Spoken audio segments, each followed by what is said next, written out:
Hello and welcome to this session of Writers' Room. This is run on the Open Hearth gaming community. I'm Anders, he, him. I'm joined here by Dominik, Agatha, and Kaya. Kaya, is that how you pronounce your name? That is correct, yes. Cool, thank you. Well, yeah, I'm going to talk about safety tools just for a moment. We are using lines and veils. We're using the X card and the open door policy and the Open Hearth code of conduct, and we will take regular breaks. I'll go through some of those in more detail. For lines and veils, if you're watching this, you probably know what lines and veils are. But very briefly, lines are things that will not appear in this game at all. Veils are things that can appear off screen or otherwise exist in the world, but we will not focus on them. And we also have ask first for things that we may want to check in on before we have them in the game. We have lines on sexual assault, violence, and coercion, and fridging the wife. We have veils on harm to animals, harm to children, torture by PCs, domestic violence, and first on religious imagery. I'm also actually, let me add, I'm going to add an ask first on suicide as well. So we have those. The X card is if something comes up that we don't want in the game, say that you want to use the X card, make an X, put it in the chat. I may not see it in the chat, so draw my attention to it, or our attention, I should say, and we'll fix it. You don't need to explain why you want to X card something, but you may need to clarify exactly what it is you want to excise, and we will deal with that. The open door policy, if you need to leave, you need to leave, and that's fine. If you can let us know when you'll be back, that's good. If you can't, that's also fine. We will carry on, and hopefully you will be back. Because of what kind of game this is, if someone leaves suddenly without explanation, we'll give them a couple of minutes to return, but then we'll just continue playing. If they come back, they can just jump in where we are. Yeah, the Open Hearth code of conduct is basically be a nice person. We're here to have fun. We're not here to be dicks to each other, so we're not going to do that. We will take breaks roughly on the hour. If I miss that, let me know. I may not be checking the time all the time. Yeah, I think that's about it. We did introductions off camera, but if there's anyone who wants to introduce themselves to the audience, then please do so. Nah, we're good. Then we will start playing, or actually we'll do the pre-game pre-game discussion. So we're playing Writers' Room. In Writers' Room, we will create a season of a fictional TV show. In this case, we're doing a small town mystery like Fargo or Twin Peaks or something similar. I think maybe we should start by briefly discussing our touchstones here. What kind of things we generally want to see in the game, or maybe not want to see in the show, or maybe not see in the show. I will let Kaya go first because I know you the least, if that's okay with you. Yeah, that's fine. I Touchstones, keystones. I think most of the small town mystery shows that I have seen or watched, although names are not exactly coming to mind, usually involve someone's gone missing or someone's died, and the story is spent investigating their murder, their disappearance. So I'm not saying that we necessarily have to go with that, but that is the sort of experience or knowledge that I have about small town mysteries. Um, Cool, thank you. Dominik. Um, so um,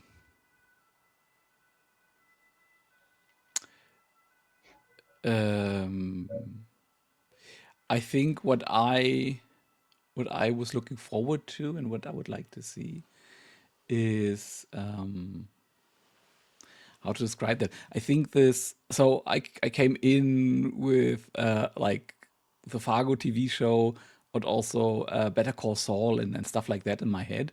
So I think I'm going for that absurdist and sometimes grim humor of these shows, where you have these protagonists who, um, bite off more than they can chew, um, and then things go wrong um, in a silly way that is played very straight. And what I also really like is surprisingly competent characters, who are not the main characters, but some side character who looks like they are just a throwaway character in like the first episode, and then by the end of the second or beginning of the third, we learn, oh, they have that like extensive background and they're actually way more competent than we thought. Cool. Those are good. Uh,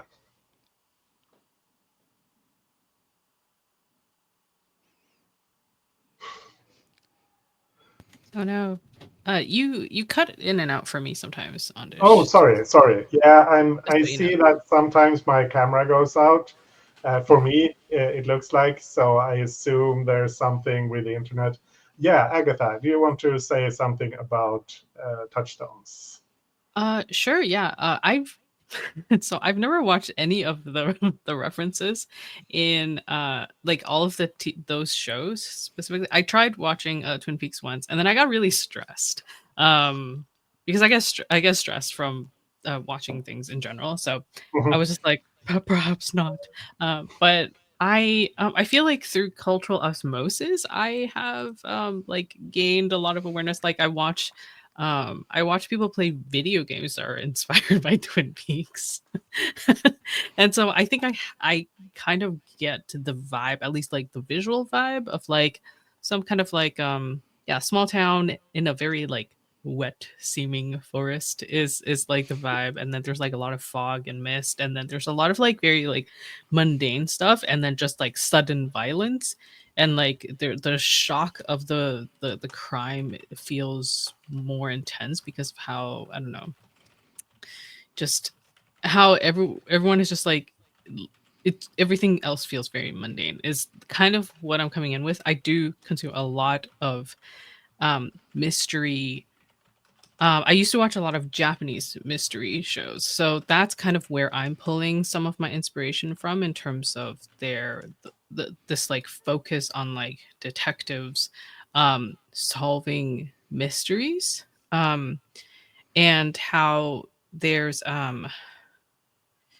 like and how like things can really escalate in terms of like the answer. I feel like is the thing that I'm like bringing in, where it's like it can seem to just be like a domestic drama, but actually it's about something else, like a lot more, and they're just like, wait, what? And then that might become a through line, it might not. That's kind of up to what everyone else feels. So I think those are kind of my touchstones. And then I also really like the isolation of like a lot of these kind of stories, where it's like it's really like the emphasis on the environment, I think, and like the yeah. Yeah, I actually did want to. I was thinking that as you were speaking. I think a big thing about a small town setting is that the characters feel often trapped by it, which I think is always interesting to explore. Like the different ways of like, why do these people stay in this community? Especially when they might have really tense or resentful relationships with other people. Yeah, yeah, yeah. That drama, gotta get that drama, and like the small tragedies of everyday people. Hmm. Yeah, I think those are all good points, and I think you're articulating something I thought about, but not as clearly, like the contrast between the mundane everyday life and these the mystery, whether that is a murder or something supernatural or whatever that is. Like having both of those things side by side and sometimes very closely side by side is interesting. Yeah, I'm a huge Twin Peaks fan, but yeah, the first two seasons are very much this small town mystery. The return is a different thing, but we don't need to go into that. Uh, um, yeah, I haven't watched Fargo, the show. I watched the movie, and I haven't watched the show yet. I'm going to do that at some point. But yeah, I think the physical isolation is, or at least having a lot of nature around, like and having distance to the rest of um, civilization in some sense, and that can be like physical distance or just that's a different place, we don't go there as much, that sort of thing. It can be a social distance as well as a physical distance. um, I grew up in a small, I guess you'd call it a town, on an island, but with a bridge to the mainland. So I feel this sort of thing very. I feel an affinity, I guess, for the small town small town life. And yeah, I think this sense of feeling, or at least staying in a place where you're not sure if you want to be, but not finding a way to get out of there. That's I think that's an interesting part of this. Um, so Dominik, you mentioned a couple of things about tone, like having, I guess, some. A little bit of ironic distance Hmm. to the characters. Like they will get into scrapes, and they will things will happen to them that maybe they view as tragedies, but we view as comedic. Is that a fair description? Mm, I mean, not laugh track comedic, but like No, no, no, this, no. where you go like, where you laugh just because it's so absurd and you don't know what else to do. Yeah, yeah, yeah. Cool. I think having a murder mystery is I think that's kind of the default, like because a murder or a disappearance, I think in this context we can say that those are kind of the same thing. It's a shock to the community, which means you start things up, and it gives a reason for outsiders to come in, like the detectives, whatever they are, come in from the outside and start poking at things, and that can also set things in motion in a way that's probably more interesting than if it's just the people living there. And also, if we're taking a step back and viewing this from the outside, from the TV show perspective, it's always useful to have outsiders who can ask the questions about why is this sort of thing happening, unless you want the mystery show to be really mysterious and sort of inscrutable, and suddenly just people are doing something weird and there's no explanation for it, which can also be fun. But it's I think a bit more difficult to pull off. But I'm good either way with that. We don't need to decide on that necessarily beforehand. Um, I feel like we're starting to land a little bit in like the general vibe of what we're going for. Is there anything anyone want to add more to that? I had a question Yeah. that I think are people interested in elements of supernatural in this small town mystery, or would they rather be grounded in reality? I'm definitely good with either, but I know some small town mysteries do have the supernatural involved, and others are like, no, absolutely not. That's all speculative. Among my favorite moments of Fargo were the moments where it played with magical realism. Um, when like character shows up and you think like, is that God? That guy in the bar who gives like a wise counsel, stuff like that. I like it if it's not clear. Hmm. I like it if there are implications Hmm. Mhm. and there's room for interpretation. Cool. I think I that's think more that's fun. good. Yeah, I like that as well. To go back to Twin Peaks, I think that's further along into the supernatural. There are things that are obviously supernatural.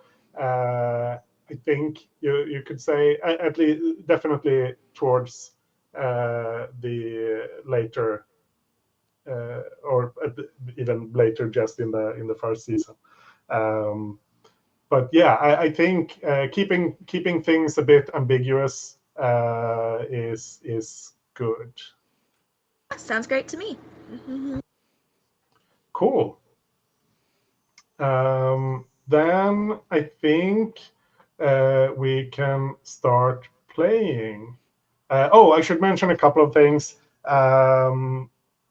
For people who have this game is inspired by Microscope, but there are some differences.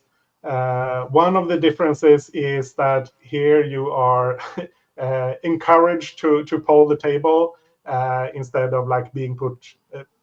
That's how I feel when I play Microscope. I kind of feel put on the spot, like, oh no, I have to make a decision me for myself. You're encouraged to poll the table if you're unsure about something, but if it is your turn, you have the final say. Of course, if someone violently disagrees with you're making, then they can. I mean, if it's truly bad, they can X-card it, or they can X-card it even if it's not super bad. If it's just like, no, I don't want that's something I definitely don't want. So I want people to be liberal with using the X card. But the point is, the player whose turn it is has the final call in the general sense of making the decision. I think that was what I wanted to say. So we talked about the things. Oh, what we haven't talked about is casting. So do we want to cast real actors? Do we just want to use them for inspiration? Like, oh, I want an actor who is this similar to this actor. Do we want to use the specific actors? Does anyone have an opinion on that? And if nobody speaks up, I'll point to someone. I don't know actors personally. Mhm. We're Yeah, not yeah. friends. No, I'm kidding. I like as in I don't know them. So like I'm fine if people want to cast, but it's not a strong desire for me, and nor will Mhm. I know if you say so and so. Cool. Dominic. Yeah, I think I would like that. Like, I wouldn't force it. If I can't come up with an actor, then that's fine. But sometimes maybe one just comes to mind. Mhm. Uh, I will definitely be relying on actors that I can remember, of which there are only a small few. But that is also what Google is for, looking things up. And you did post there's a link you have to Pinterest yeah. with actor celebrity portraits, which I think is very helpful. So mhm. Yeah, that's a Pinterest board. They're organized alphabetically by their last name and then just thrown in a pile in each folder. And the interesting faces, images. I'm sure there are some actors there as well that I don't recognize, but it's mostly just faces I saw that were interesting. Like you can see this is a type of character sort of thing, which kind Where of do I feels find mean this? when it's real people, but they're pictures on the internet. That's how that sort of thing kind of works. Hmm. Um, cool. Then I Sorry, where do I think find this link? it's on the safety and setup tab. Whoa. Okay, thank you. Under Under images. yeah.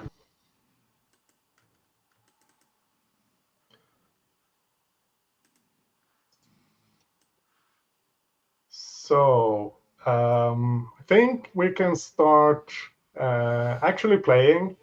And during the first turn, everyone will be showrunner or casting director.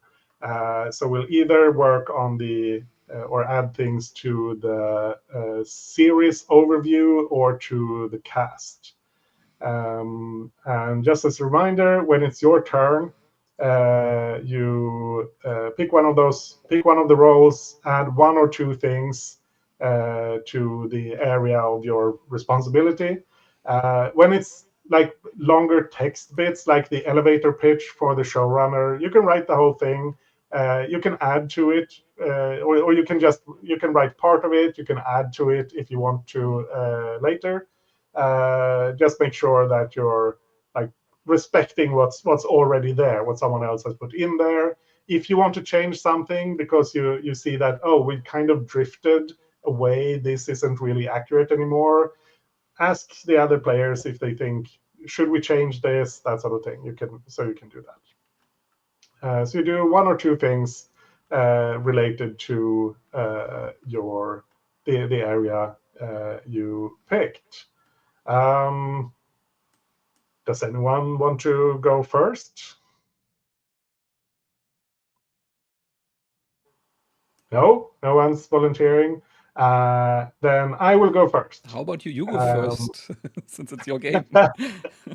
and oh, I should mention the things that are a bit darker in color on the series overview, the tone, time period, and costing notes. Those are the things that we kind of discussed already. We didn't discuss time period. That's like if you want to make this, oh, this show is made in the 1970s or something. I think maybe we should talk about that. Do we want this to be this? But actually, since we don't have a strong You're I cutting out don't. again. I'm so sorry. Yeah, thank you for yeah. Since we don't have strong opinions on casting, I don't think the time period matters a lot, unless we want to like write it in the style of a 1950s show or something. But I don't. I feel like that's maybe adding one step too many to the whole thing. So let's just say that this is a relatively contemporary show. Um, Cool. I will start. I think the cast should have, like, there should be a town sheriff or something. Uh, so I'm going to add that. I'm going to, the first character here is the no nonsense town sheriff who knows everyone's business and gets a little bit too involved. And that should not be that.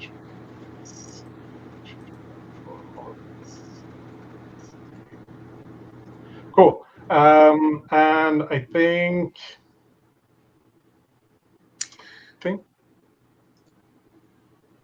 Sorry, did you want to add something? Well, I wanted to make sure you were finished, but I think I maybe have an idea for the elevator pitch. But since that would be a bigger thing, I did want to hear everyone's opinion on it. Cool. I will. Yeah, I want to find a picture for the sheriff, but I can do that while.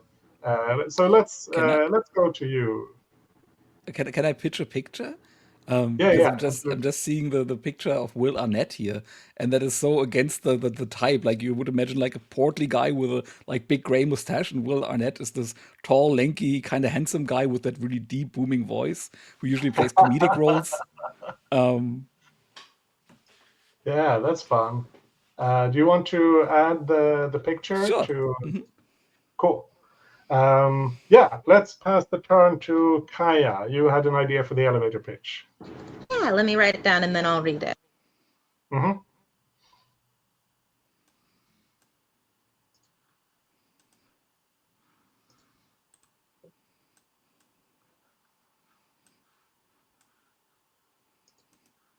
Okay, so the beginning of this elevator pitch that came to mind was a journalist comes to town. 4 weeks later, all traces of his visit are gone. Ooh, yeah, that's interesting. Cool. So with the elevator pitch, is it that there's one pitch when we decide on it together, or is it that each person adds something and like you can add more on your turn? Yeah, the elevator pitch is for all of us together, and this is like the Okay. high concept of the show as a whole. And I think this is this doesn't feel like the whole elevator pitch. It feels like this is part of it. Mhm.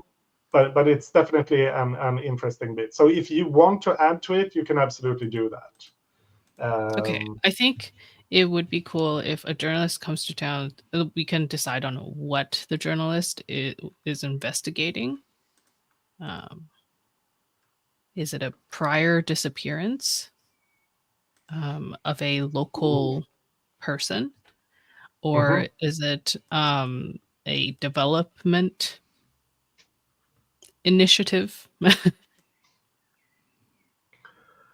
Oh, yeah, yeah, yeah. Kaya, do you imagine this? Is this something that has happened before the show begins, or is this something that happens during this first season?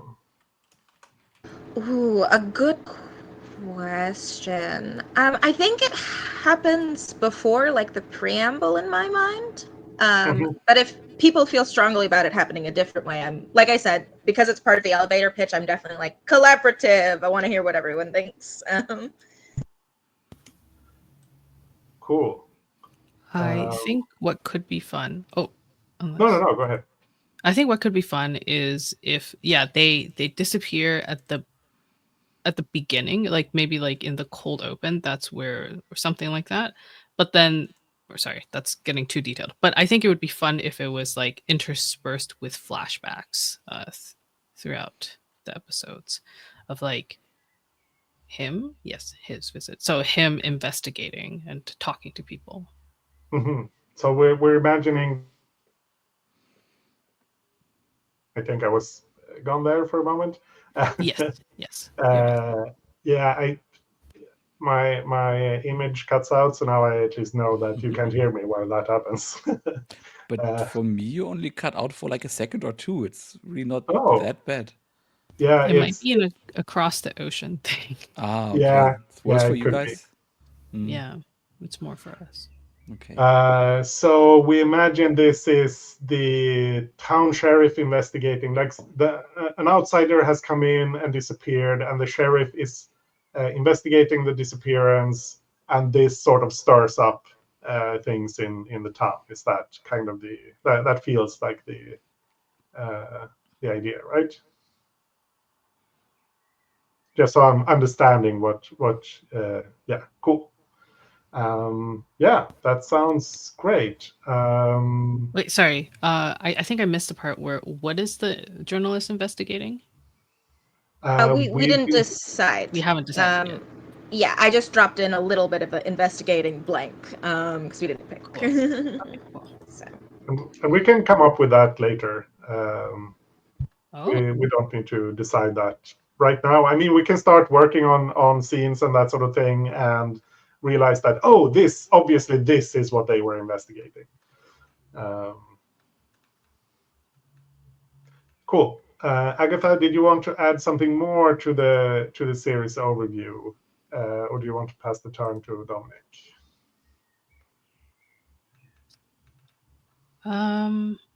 Oh, I can add something else? Yeah, you get to do two things, but they have to be in the same area. So since you added to the elevator pitch, that's one of your two things, Oh, and then you cool. can do another thing. Yeah, I would love to. I think one of the recurring motifs is running water. Cool. So it can be like from a tap, in a stream, something like that. Mm-hmm. Like that. So now you've done two things, then it's Dominic's turn. So, and I can choose between showrunner, producer, and casting director, right? Sorry, I need to check. Or am I bound to any one of those? It's showrunner or casting director. Okay.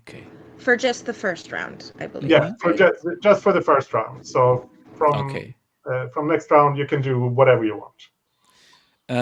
Okay, so I think with I want to let's say complicate what we have so far, and therefore, but in a I think maybe interesting way, and therefore I introduced the theme of seeking parental approval. Yeah. And I will leave it open for now who does that when. And now I have to stay. What do you mean by section? I have to stay in the showrunner, or do I have to stay in the tone section? Yeah, in the showrunner. Okay.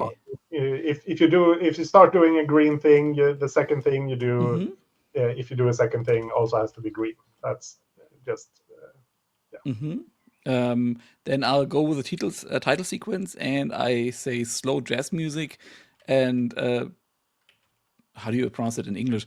Picturesque, picturesque images, a landscape.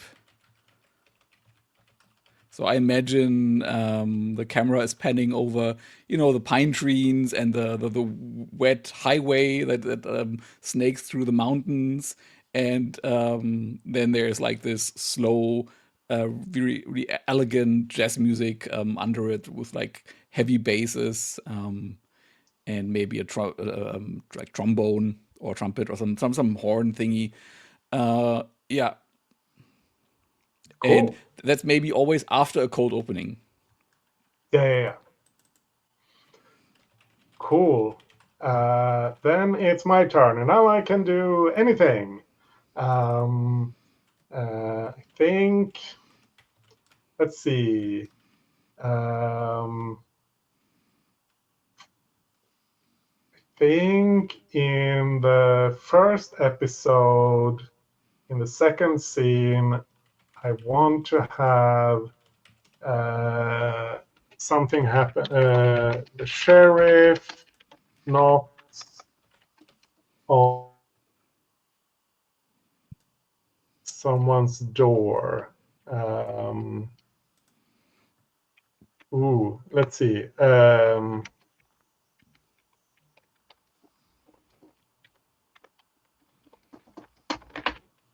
This is kind of a plot beat or a visual. The sheriff hesitates before knocking on the door, standing before a door and hesitating a bit before knocking, which I think is out of character for the sheriff. So this means something. I'm not sure what. It's just this is just something I wanted. So in this scene, I'll add to characters. We definitely have the sheriff. Doesn't have a name yet, but we can fix that later. yeah, just put the sheriff in there. I think that's what I'm doing. So at this point I was a staff writer. I was developing one of the scenes. So we have a scene where the sheriff is in there and they're hesitating before knocking on the door. That was me. So Kaya. My turn again. I think. I think I will add another character. We've added seeking parental approval as a theme. So I think the town sheriff's daughter is who I will add.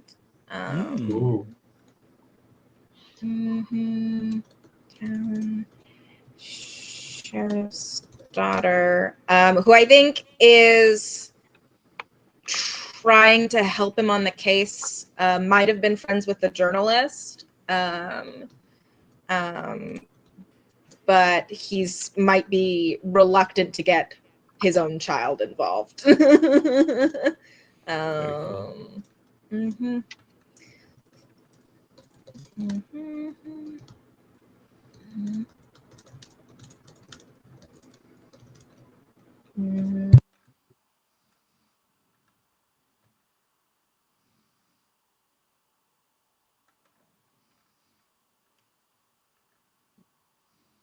Cool. Do you want to add something more to the cast? It can be to the same character or some other character. You can also name the daughter if you want. That's a free that's a freebie. Free action. I mean, this feels like I've also added automatically to this character's relationships. So, the sheriff.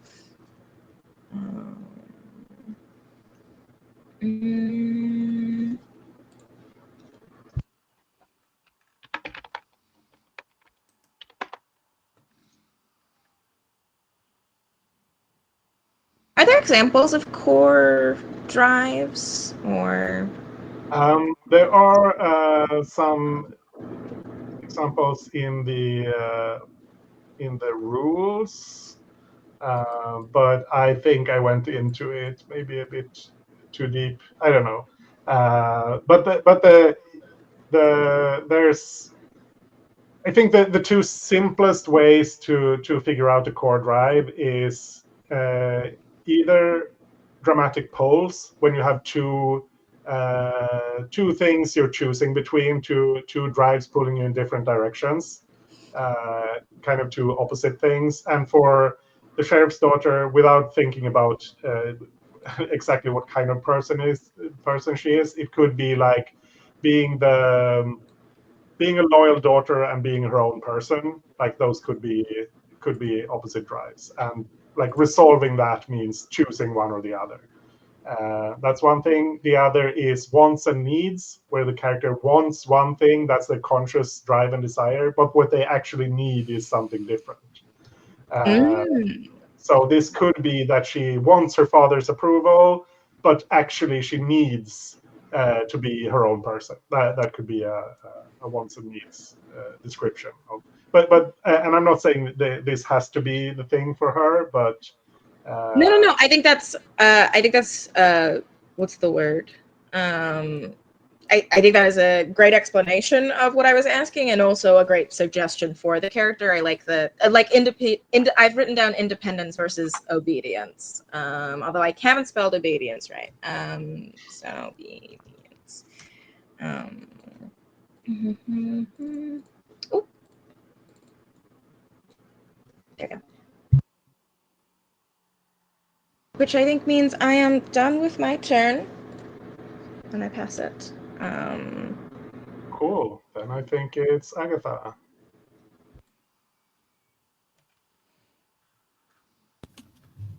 Oh, okay.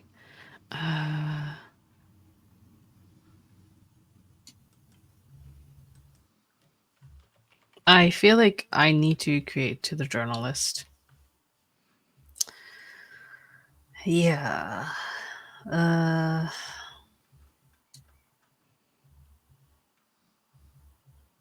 Name.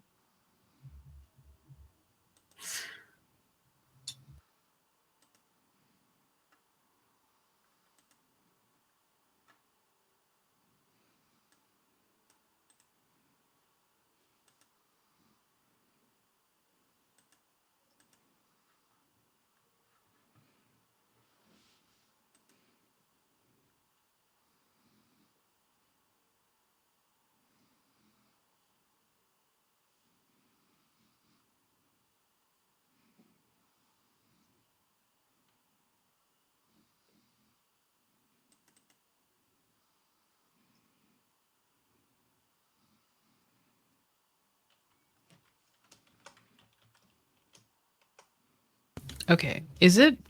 Can I flesh out what the journalist is investigating right now, or does that feel like it's like crossing into the other thing? I think you can put that into their description. I mean, if it's relevant to their description, you can absolutely put it in there, and then we can like backfill it wherever it's needed. Otherwise, Okay. That's okay. Okay. Cool. like the structure with the different sections, that's meant to be helpful, not like not blocking you from doing things. Okay. Yeah.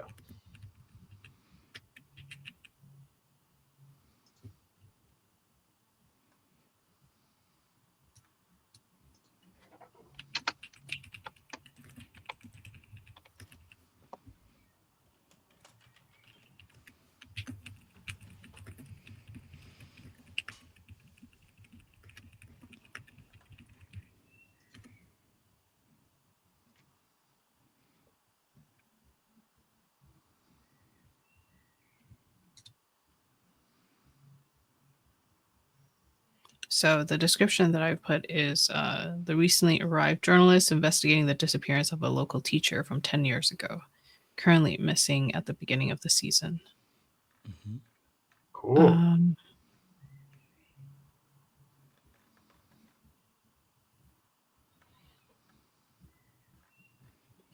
Maybe I'll give them a name as my second thing. Naming them is free. Just because I feel like giving a character a name is, I mean, it's important, but it's also kind of a minor thing. So if you give them a name, you can still do one more thing for casting. I should be clear. When you're doing casting, you don't have to do both of your things for the same character. You can do like, I want Okay. to do a description here, and I want to add the actor for this other character if you want. Okay.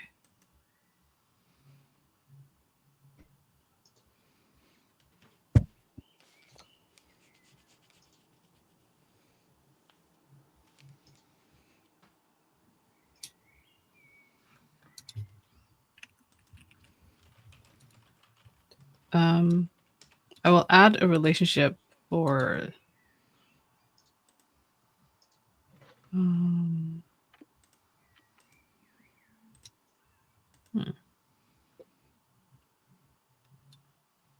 Okay. I guess my question is kind of to Kaya, maybe, because you created Morgan. And I'm wondering like what you were envisioning as the friendship between Morgan and Wyatt.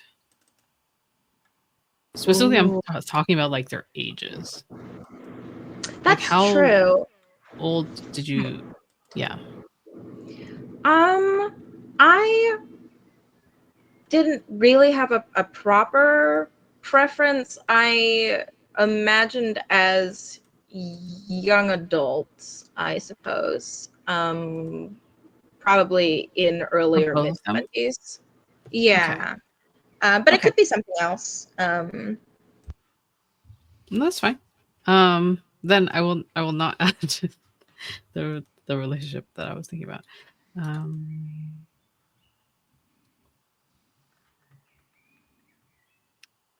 mean, think I I'll also leave. don't know if I added too much to Morgan, so we could remove details, we can rework things. No, it's fine. I think I'll leave it for now. I'll just Cool. with Wyatt's name. Dominik, it's your turn, and Yes. after that we'll take a break. Okay, I think my turn will be also fairly quick. I have an image and an actor for Morgan, and the actor is. Let me just quickly include her. So it's up there. Sorry. You can, if you don't want to upload the picture, you can just you can paste the URL in the field just below. Ooh, that's a good picture. That's Paulina Alexis from the amazing show Rest Dogs. And I so I'm well, I guess it would be quote unquote cheating to put in a core drive for the sheriff and also the character that is related to, right? No, that's fine. Okay, then one of his core drives is to fill the shoes of his father. And keep his daughter safe. And Cool. the father is the former sheriff, now retired. Let's call him Dan Parker. And And he is I was going to go there. So and when it's my turn, I will do some work on Dan Parker. he is played by Ted Danson. Oh, I actually had an idea here, but yeah. I don't want to step on your toes. I don't want to go too quickly. What was your Um, idea? yeah, if I'm going to be strict here, I think you added the core drive to the sheriff. You Mm-hmm. can absolutely cast his father if you want. Maybe I can just upload the picture and you decide if that's cool Yeah, enough yeah, for you, and if not, you can change the casting. yeah, absolutely, absolutely. Sorry, I was stepping on you, and I shouldn't do that. No, that's fine. But he played such an amazing elderly sheriff in that one Fargo season. Ooh, I don't know if I know With him. I like that gravitas and kindness. picture. Ted Danson. May have seen. Oh, yeah. Oh, yeah, that's great. Yeah. I absolutely know him. I just didn't recognize him with a beard. Yeah, I was thinking Powers Booth, Oh yeah, who was on Deadwood. He wasn't the sheriff there, but Ted Danson is great. I love that. great. Cool. Let's take a break and be back at quarter past. Mm-hmm. So just under 10 minutes. Okay, see ya.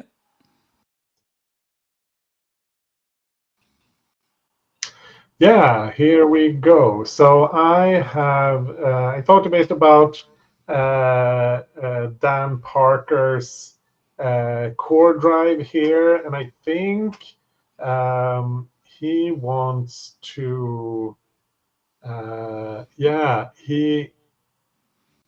I'll talk a bit about but my general thinking, and maybe we can word this together, because I think he's like very like the patriarch, and he wants Lyle to walk in his footsteps, and since I think Morgan is Lyle's only child, he wants her to stay in town as well. Like he wants to Mm-hmm. keep the family as in the town. So I think he wants her to marry someone who's going to stay in town, preferably someone who will become the next sheriff, just to keep like the sheriff thing going.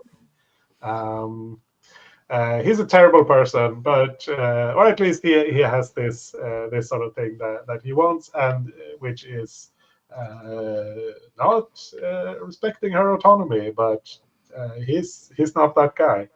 Um, if everyone's okay with that. Mm.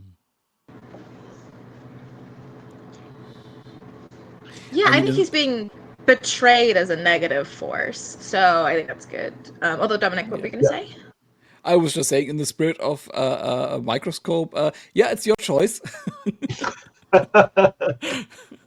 Like I imagined him much more kind and supportive, but sure, let's go. Oh, Let's okay. go with that and see where that leads. Yeah, I was kind of leaning into this parental approval. I kind of want Lyle to be like in the middle of this. Mm-hmm. Like he both has this, he has the situation with his daughter and with his father. I kind of want there Mm. to be tension in both Yeah, directions. yeah. I was thinking that the tension for Lyle is just within himself. You know, that he has this uh, um, Oh, he's like idolizing his father. yeah, this legendary figure of his father that everybody Mhm. in the town like sees as a hero, and he doesn't think that he can possibly ever match up to that, even Yeah, though yeah, Dan yeah. maybe doesn't see it that way. Dan is Hmm, quite hmm. proud of his son, um, and there's like this sense of inadequacy within Lyle. That was my thinking, but Oh, yeah, yeah, it's your yeah. turn, so you No, decide. no, no. Because that's part of what you defined about him. You defined his core drive. So Mhm. I want to respect that. I don't want to like change that. And So I in general, think I maybe I should have also put that as a line or veil. In general, I don't super love abusive family relationships. You know. yeah, yeah, yeah. Um, Cool. I'll definitely step away from that. I think then maybe I'll keep the general idea that he wants to keep the family in the town. yeah, I think that's cool. that's the thing, and maybe that's like, oh, shouldn't you marry someone local? That sort of thing. It's not like a trying to force her or trick her into it. It's more like the grandfather kind of like, oh, you should marry a good local boy, Yeah. that sort of thing. Hmm. Yeah. So I think he wants Morgan to marry someone local, but he needs, think,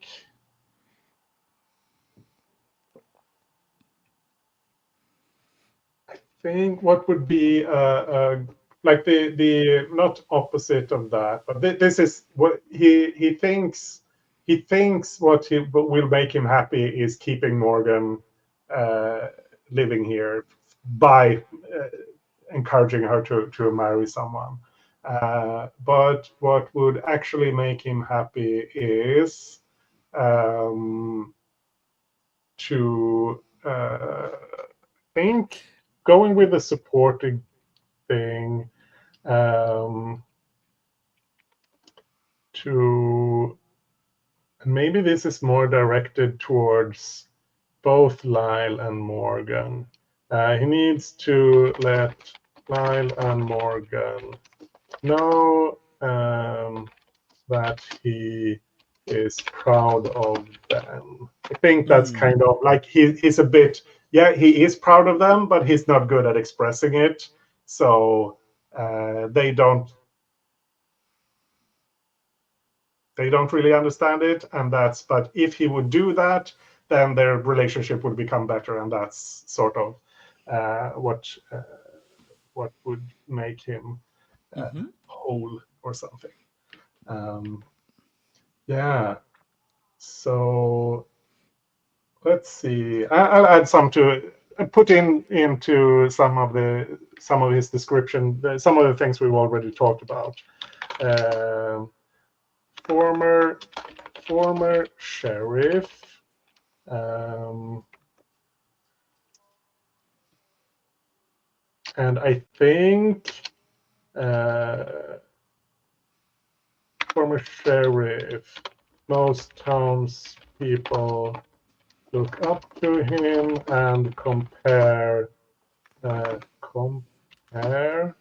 Lyle to him. Um, yeah, compare Lyle to him. I think that's just what's going on here. Yeah, I think that was my turn. So it's Kaya.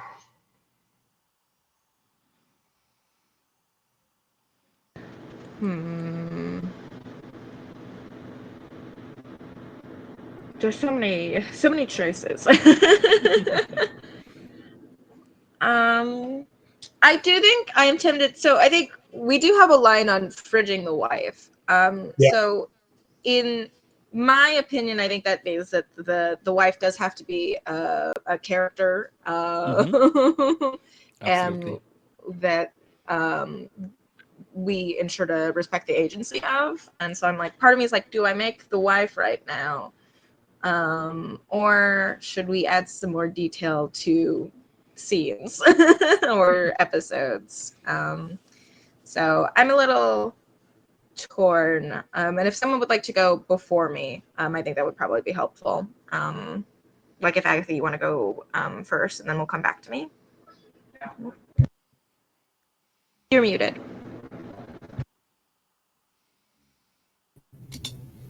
There we go. I'm happy to do that if that works for everyone. Sure. Okay. Okay, so then I will add a scene to the season premiere. And it's gonna be scene 1 ? This means that this is the first one that shows up, right? Is that how that works? Mhm. Okay. So Okay. it's the cold opening that thematically ties into the main story, but is not directly related.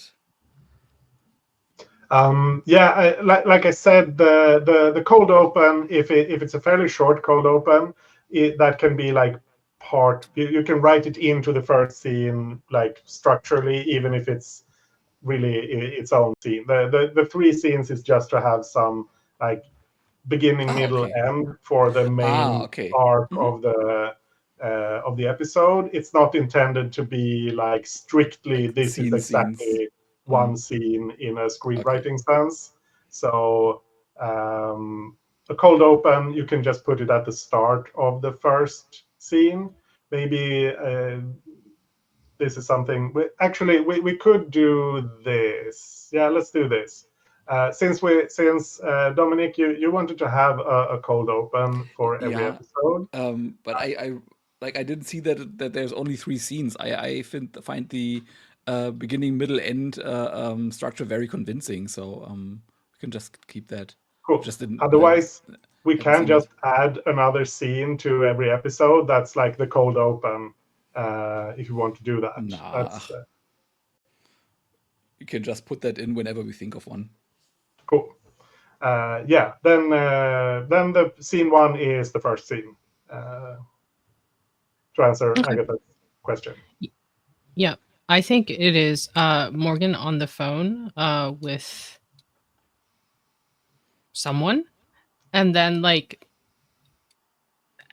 basically being like, okay, I can't, or like having kind of like a conversation that they're a bit, maybe a little bit tense about, maybe a bit frustrated with, and then they're saying, okay, hold on, and as they're walking up the path to,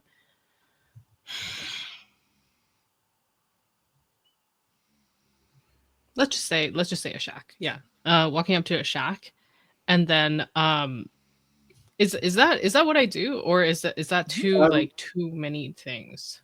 That sounds more like a plot beat than like a summary of the scene.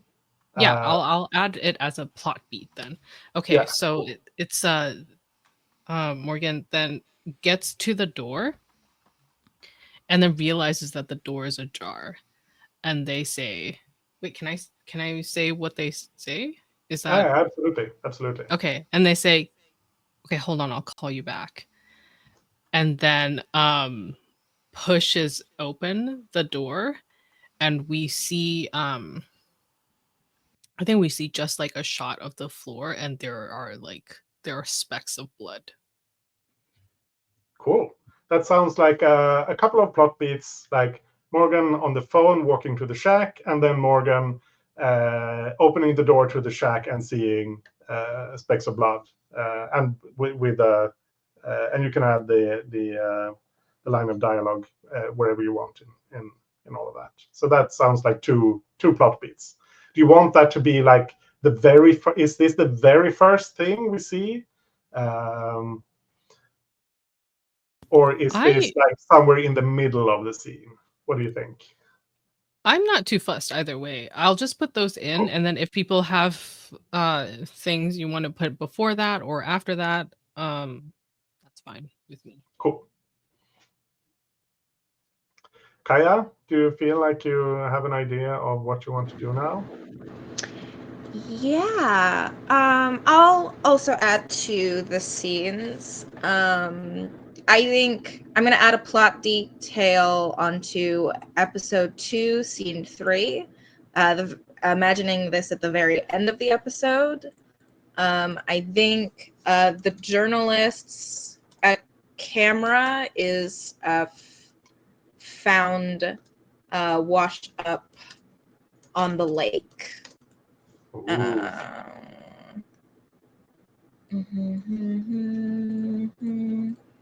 Put that towards the bottom. So that's like, you know, a closing cliffhanger thing that happens at the end of that episode, I think. And then I will also add, I think, staff writer.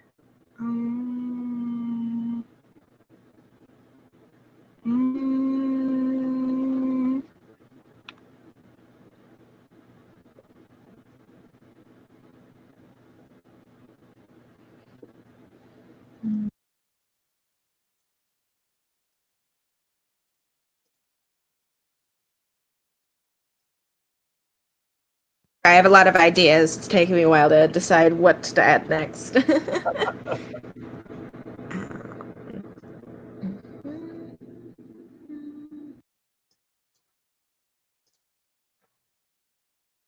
I think I want to add something on to episode 1, scene 2. We don't have a character yet that this falls into, but I think it feels like scene 2. The sheriff is about to interview someone as a plot beat. That's what this setup kind of gives to me. Yeah.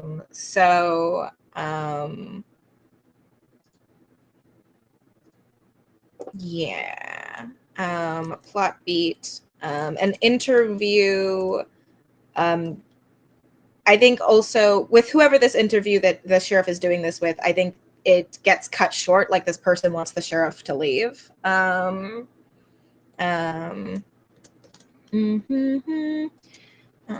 Interview. So plot beats. The interview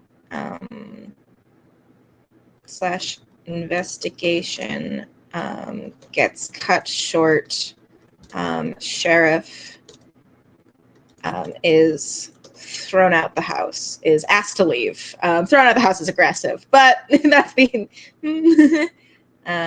is forced to leave.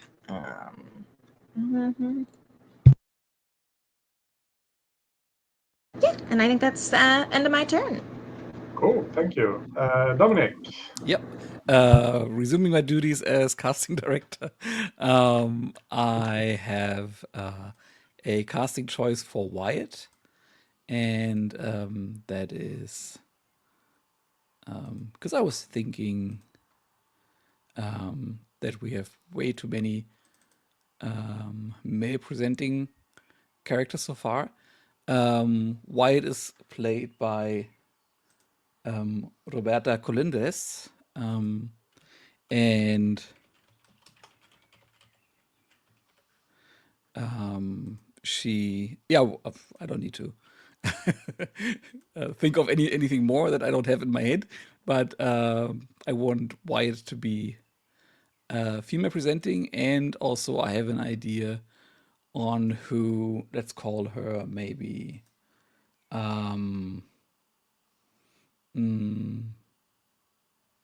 Marsha is a good name, on whom the wife could be, Marsha Parker, played by I have a suggestion for the wife, actually. Oh, you do? Yeah, and I What's your suggestion? think mm, I guess it's about the ethnicity of the wife. I see that you have an idea, so I would love to hear it first. Actually. Yes. So my idea is the Nikonju and Lakota actress Jana Schmieding, who is also, who I think is just to a good choice with the picture of Morgan in mind. And we'll have an image of her in a second. And then you can tell me if you like that. Cool. And I'm imagining her to be maybe the like local working in the local town's paper, and maybe as like the local editor in chief, who then Oh, maybe we if could I'm have. going to be picky here, you've done two casting Oh, director things okay. because you've Sorry. casted two Yeah, characters. yeah. Um, Then that's my turn. Cool. I'm going to be the producer now, and I'm going to put in at least some of the synopsis for the first season, because these are things we've already talked about. Um, uh, Sheriff Parker investigates the disappearance of the journalist Wyatt. I need to copy the name because I'm going to spell it otherwise.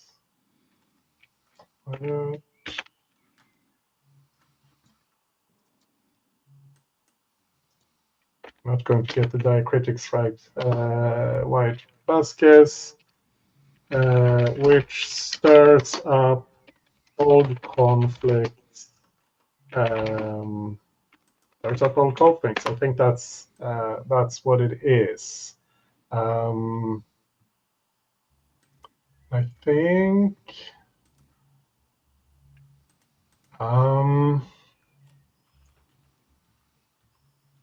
I think that's it. I don't have a quick thing for another thing there, so I'll pass on to Kaya. Yeah, all right. I'm going to add to the series overview as showrunner. To recurring motifs, I would like to add reflections. And I think I also edited the elevator pitch because we filled in some details with Wyatt about what Wyatt's investigating. I think another theme I would like to add is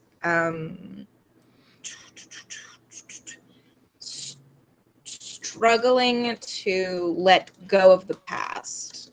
Feels soothing. Yeah, That's good. cool. Agatha,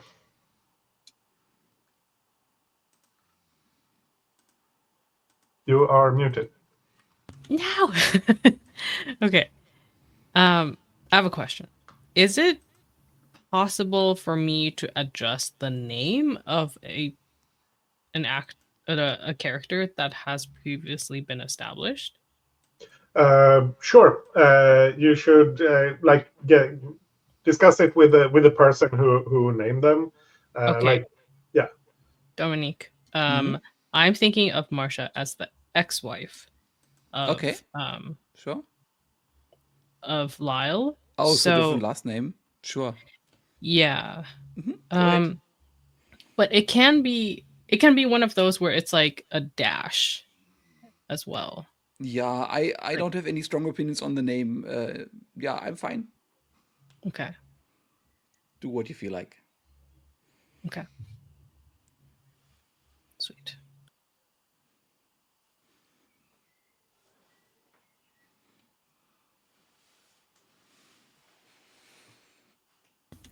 But also, you had an idea about like what you wanted.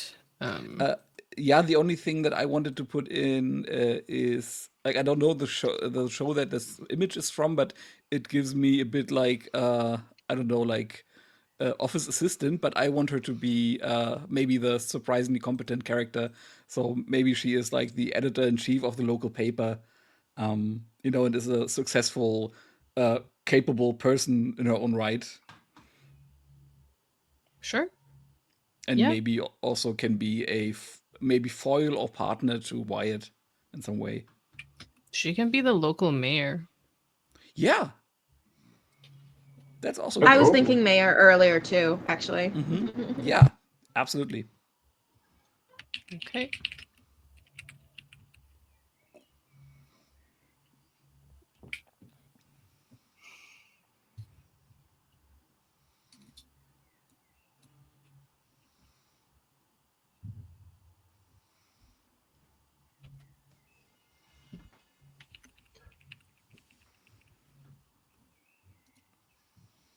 So do you want to do another casting thing?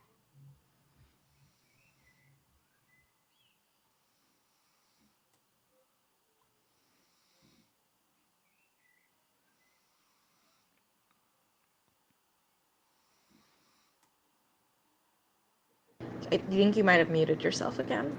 No. Sorry. My bad. Yeah, I do want to. I'm looking at the core drives and how it's written, so I can either just say a thing or it's a inner conflict one versus the other. Yeah, it's.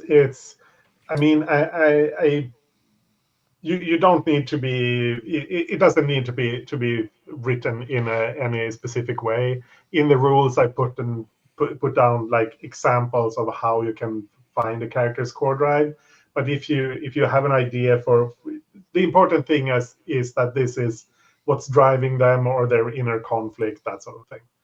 Okay, so I'm going to kind of verbally process, and then maybe you can tell Yeah. me what it is. Um, I feel like what Marsha wants is like Marsha is juggling a couple of things as a mayor. One of which is what the elders of her band want, which is to like probably it probably has to do with like either like recognizing certain like the what the treaty that was breached in the past, or something like that in the local museum. Like that's a thing that they want.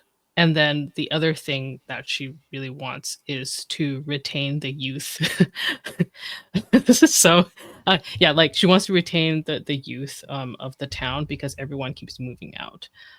So like I don't know how that manifests in a core drive Yeah. and or the description. Like maybe I can split it up into Yeah, both of these absolutely. things.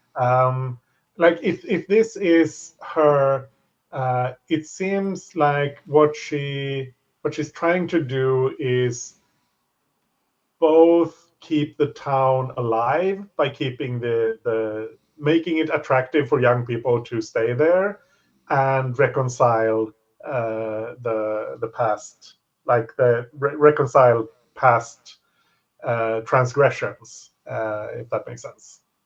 um, and that could be like her and I don't know if those two things, do you feel like those two things are in conflict with each other, or are they just two things that both are like driving her?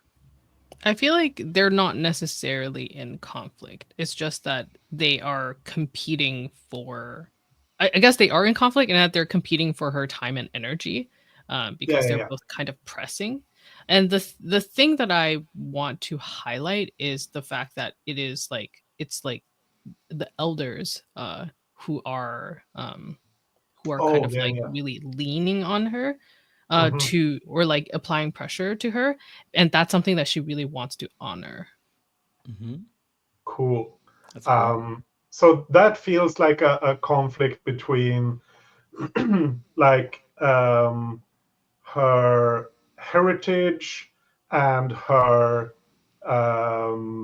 office, like Mm, right, yeah. maybe that's the tension. So she has, I'm out, yeah.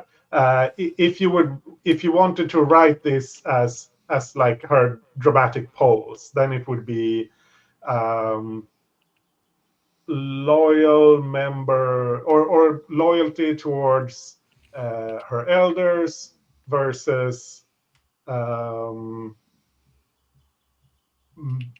mayor to the whole town, or something the something like that. I'm sure you can figure out something better than what I'm saying No, right that's now. super helpful. Thank you.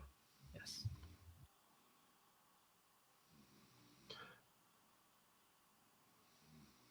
Cool. So you've done two casting things. So it's on to Dominic. Okay. Then I think I am going to switch seats now. And I will add the cold opening to our season 1.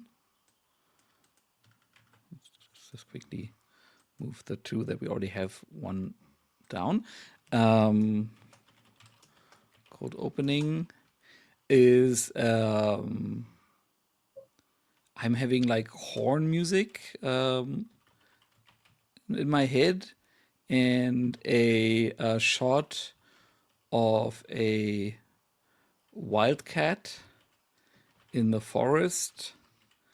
Wildcat with her kitten.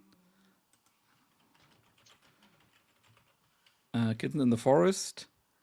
And they're trying to cross a stream. One of the kittens falls into the stream and is pulled out by its scruff, complaining loudly. And then we have our credit shot.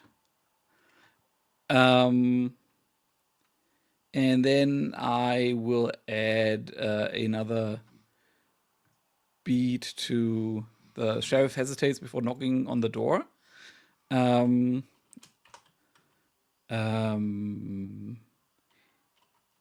He seemingly, no, seemingly is not the word I'm looking for. Hesitates before knocking on the door. Visually, obviously, not my first language, nervous, that's what I'm saying. The door opens, and Dan, what's his name, Dan, the grandfather? Lyle is the sheriff. Yeah, Dan. Dan is the grandfather. Yeah.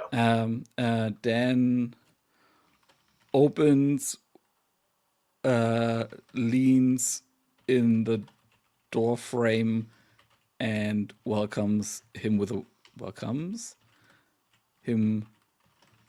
a warm smile. And I imagine that this is the shot where Dan as a character is introduced, and maybe we like know him from other characters talking about him a bit earlier in this really reverent tone. And here we learn that he's actually not as scary and commanding as people say he is. Cool. I'm also going to be a staff writer. I'm going to write the summary for the 3rd scene in the 3rd episode. Think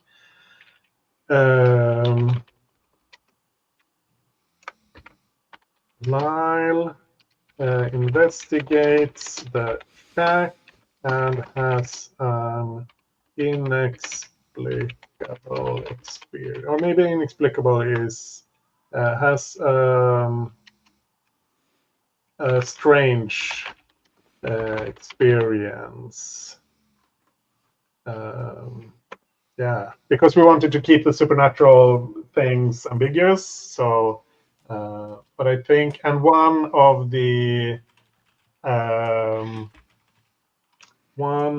plot beats here is that Lyle opens the door to the bedroom and is spooked by his reflection in a mirror. Motif in Kaya, sorry. You're fine. I'm going to add another character, played by Jessica Matten. This is the twin sister of the teacher that vanished 10 years ago. 10 years ago. I think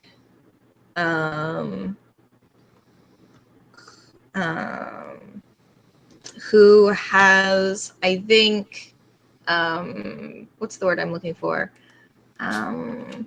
Resolved and remade herself in the years since. Yeah.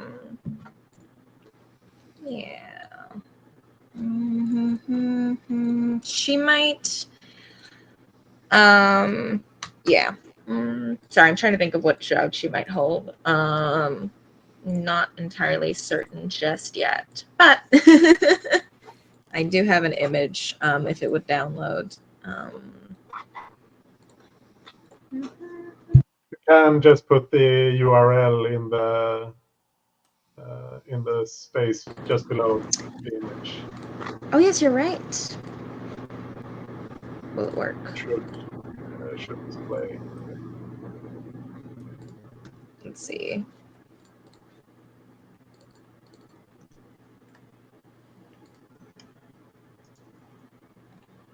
No. Is it? No, sorry, it's pointing to the wrong thing. Let me fix that. Oh no. It might also just be the link. I downloaded it, so. Yeah, cool. Yeah, IMDb can be picky about linking, I think.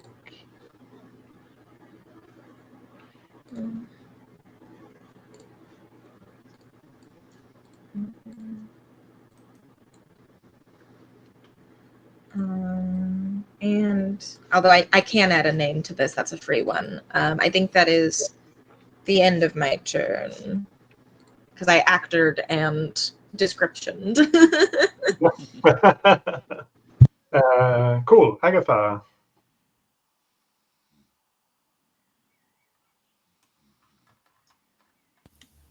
I'm so tempted to add another actor as well. Go ahead. Yeah, because I'm looking at I'm remembering that we wanted it to be kind of like a little bit. There's supposed to be some kind of like a humorous and like quirky-ish energy to this, right? So yeah, I might give Marsha a sister who's kind of, or maybe a sister or brother, someone who's kind of like a fuck up. Do we have a preference? I'll pull the table.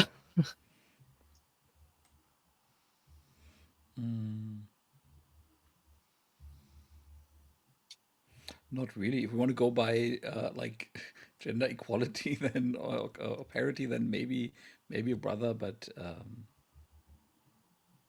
it's not really a preference. Just a heuristic. Okay, right.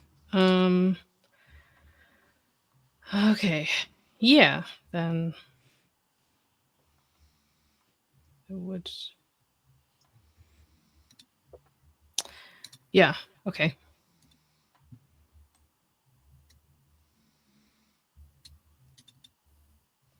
Marsha and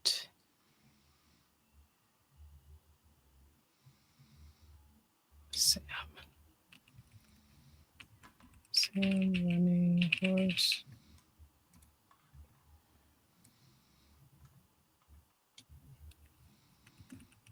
Sibling of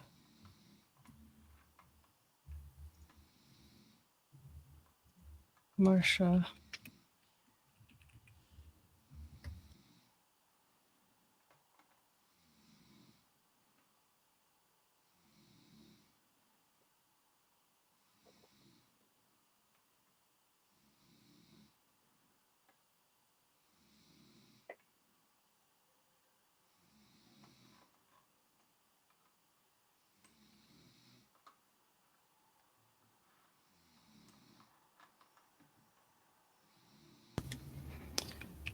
Yeah, left to become a director in California. Then came back when that failed.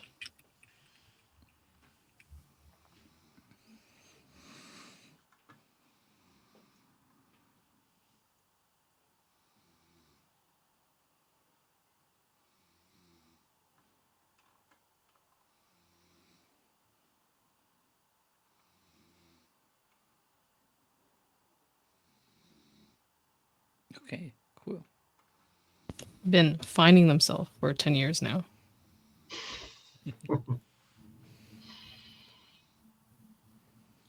And I can add a relationship.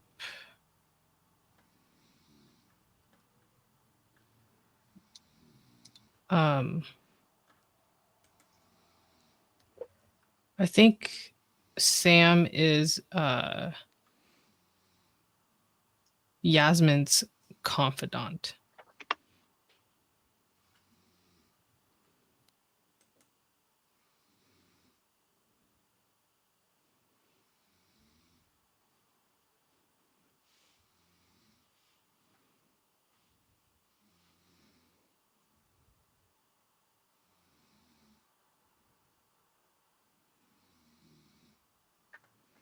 Very cool. Cool. Thank you. Dominik. Yeah.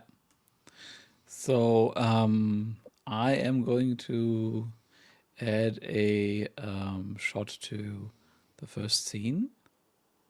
So we have Morgan on the phone walking to the shack, noticing that the doors are ajar and saying, "I'll call you back." And then Morgan pushing open the door and seeing specks of blood on the floor. And I think what she sees as she enters the shack is first we hear the sound of running water to tie it in with our motif. Sound of running water. Inside is Lyle, competently, and here I of course want to tread carefully because I set the line on harm to animals, but still, if that is like dicey for anybody, just speak up and we can work with it. But I imagine him competently. How do you say that in English? Like this mantling, dismembering a deer, like he from subsistence hunting, and showing that he knows his way around like wilderness stuff and animal that kind of thing, and competently Dressing is the word, I think. What's the word? Dressing. Dressing. Yeah, which is weird, but that's how I heard Yeah. it used, at least. Mm-hmm. Dressing a deer. And I'm fine with this detail.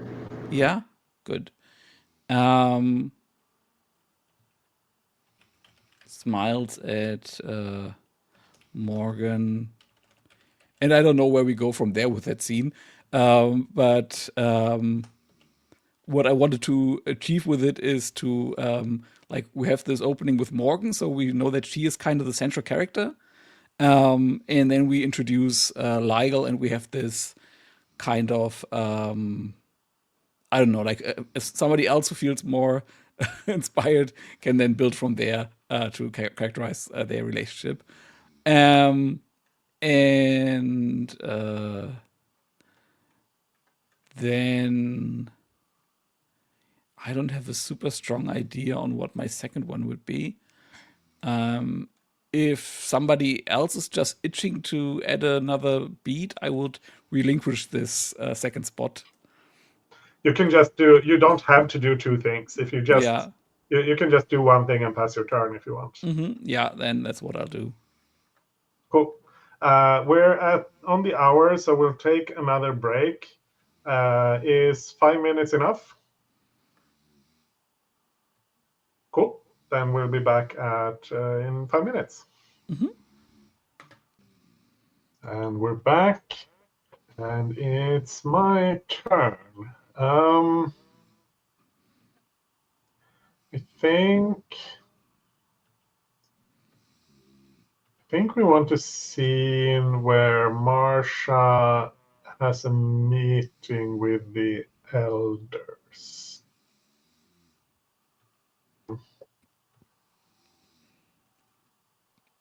Yeah, I think this is the first scene of the second episode, maybe.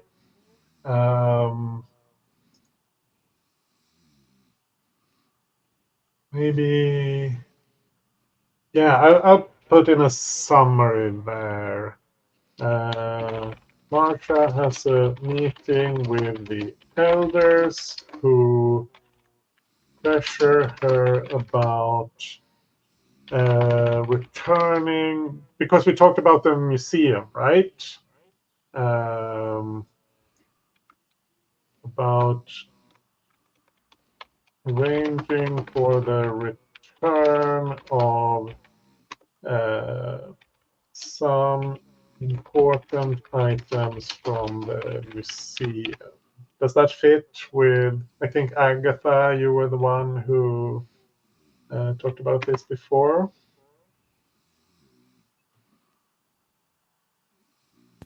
Um. Uh. I think what I was thinking, what I said was more changing some of the um like the descriptions in the museum that are like about the Oh, history okay, okay. of the town. Okay, okay. I misunderstood. Yeah. Yeah, I was not clear. I don't think so. Understandable. Yeah. About changing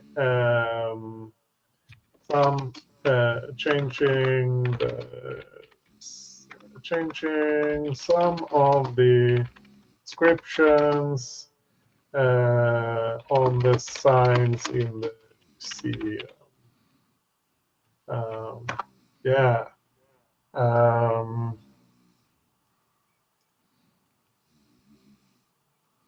I think at the end of that scene, Marcia leaves the meeting feeling exasperated, and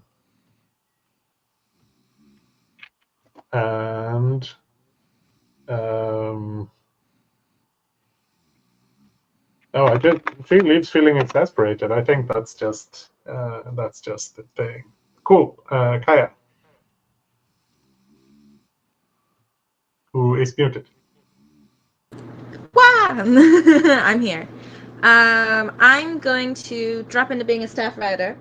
And I would like to give the cold opening to scene 1 of episode 3, which is a flashback in actuality.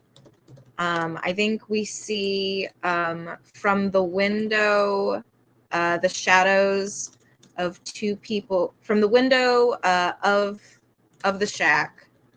2 people arguing. The curtain flutters, and we see that one of these people is Wyatt, but the other remains unknown. Mhm.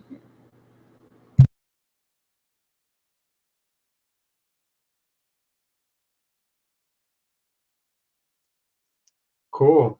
Do you want to add something more, or are you happy with that?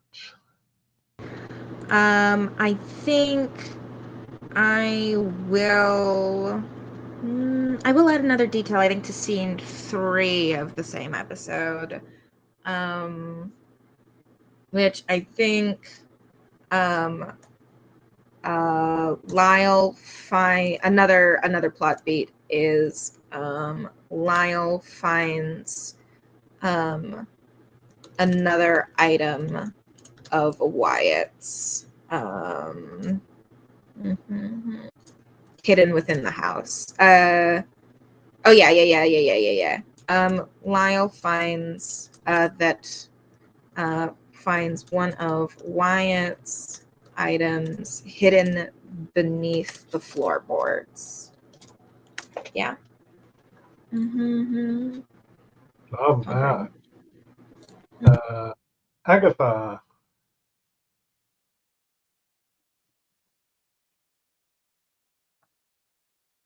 Hmm.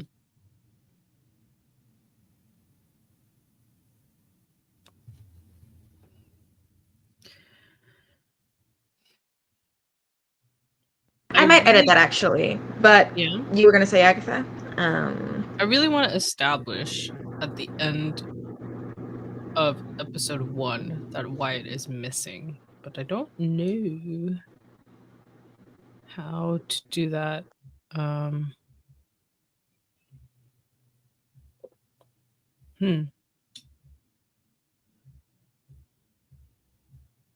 Never mind. Maybe I won't.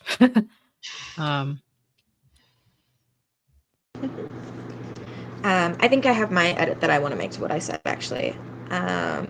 So I think it is Lyle finds evidence of the oh god, what's the word?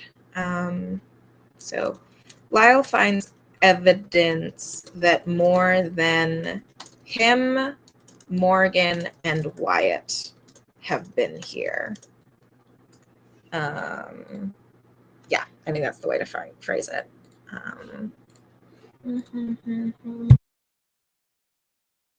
Okay. I'm gonna do a flashback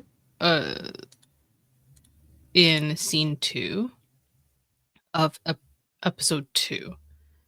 And this is going to be so I can decide on the characters, which is going to be Morgan and Wyatt. And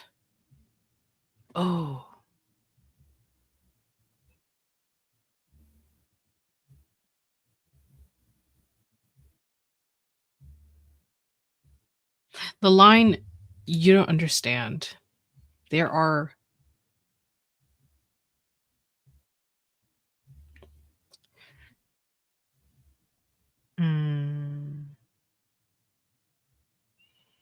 there are secrets, and they are suffocating this town."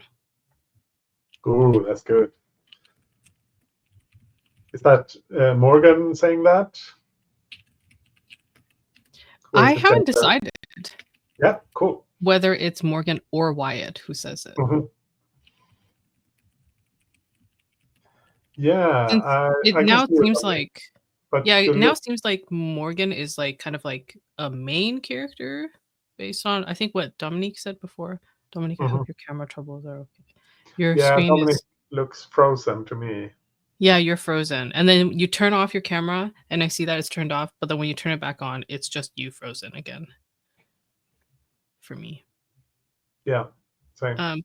But yeah, based on what Dominik has said before about how Morgan is kind of like the character that we might be following more, I'm like, oh, maybe that Morgan is the character who like, as the perspective character, it like does not know as much question mark. So I'm not sure. I haven't decided on who is the one that says that line yet. And I'm happy for someone else to decide that. Cool. I'll give Dominik the chance to get back in. Actually, yeah, here he is. Let's see. Yeah, now we can see you move. Whatever that was. Yeah. An internet thing. Well, I could hear you the entire time, weirdly. Oh, yeah. That's good. And see you too. Just my camera wasn't working. Yeah. It is your turn, Dominik.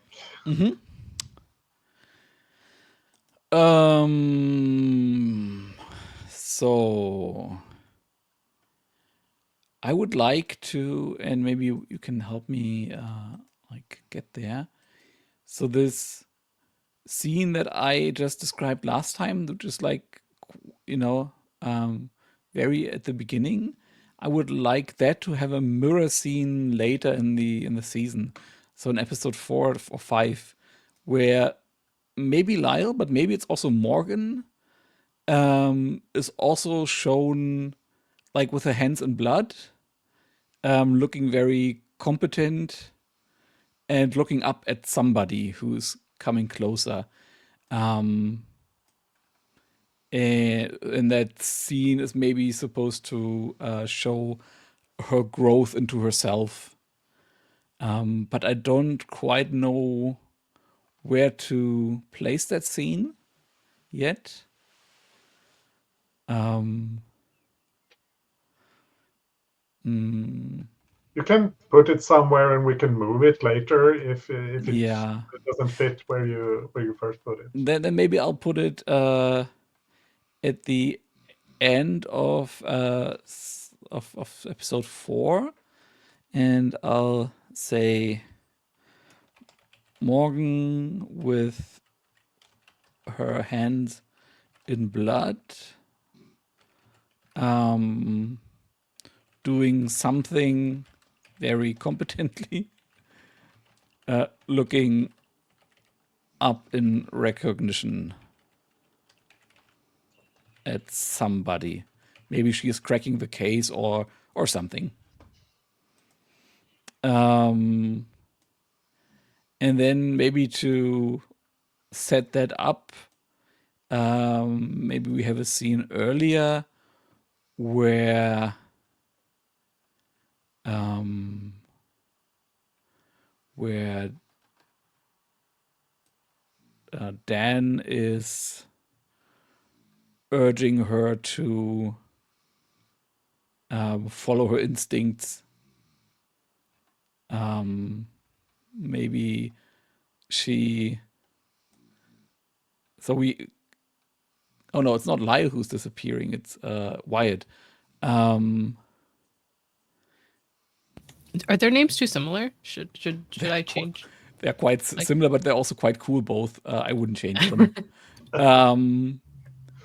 So maybe at the beginning of that scene or towards the end of the last scene of episode 3, we have a scene where maybe directly after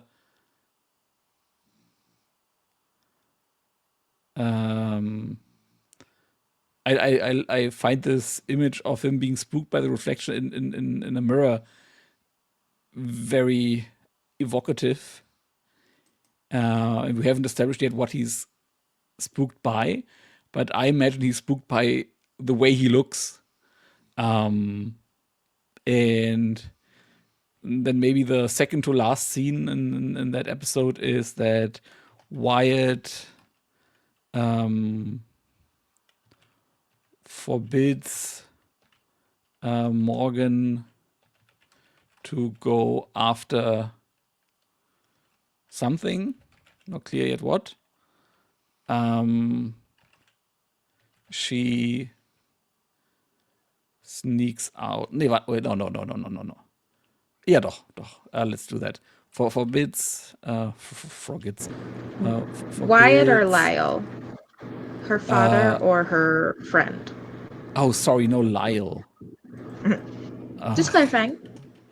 The dad forbids Morgan to investigate. She pretends to listen. Cool. But sorry. Just a second. I'll just put that an episode earlier. Cool. I think it's cool I think that's better. if she works behind his back through the entire 3rd episode. Yeah, that's and good. then by the end of the 4th, she comes into herself. Yeah. I think I want to put in like the last visual thing of the first episode, which is Wyatt stumbling through the same stream we saw in the cold open. Yeah. This could be maybe a flashback, maybe not. Unclear. Unclear if this is a flashback or not. And I think early in, because we find the camera in at the end or near the end of episode 2, so I think early in episode 3. So first in the first scene of episode 3, I think after the cold open, we have the um, the credits, and then I think going with this competence thing, I think it's Sam, probably. Sam, who's trying to get the information from the camera. It's been in the water, so it's damaged, but he's been off to Hollywood to be a director. He knows about cameras, obviously. So yeah, Sam running horse is trying to get the information from the damaged camera, explaining to Lyle what he's doing and why the thing Lyle tried doesn't work. So we're seeing something that Sam is actually good at. Yep, those were my two things. Kaya. Yeah. I will add the scenes as well. I'd like to add a detail to scene 1, episode 2, which is Marsha's attention drifts slightly during the meeting. She spots Morgan chasing down her ex-husband into the town diner. So like looking out the window and seeing the two of them.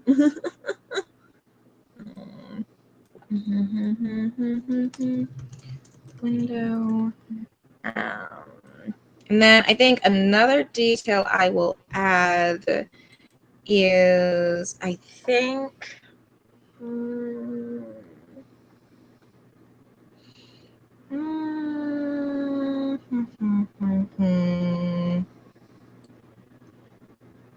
sorry, just looking at our cast of characters.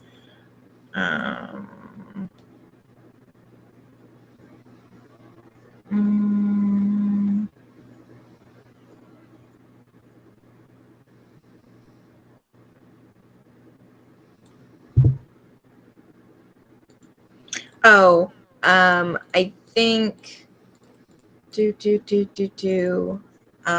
Lyle and oh god. Oh no, not Lyle. I think Morgan. A plot detail in scene 2, episode 3 is Morgan goes to talk to Yasmin, who she believes is the last person Wyatt spoke to before they vanished.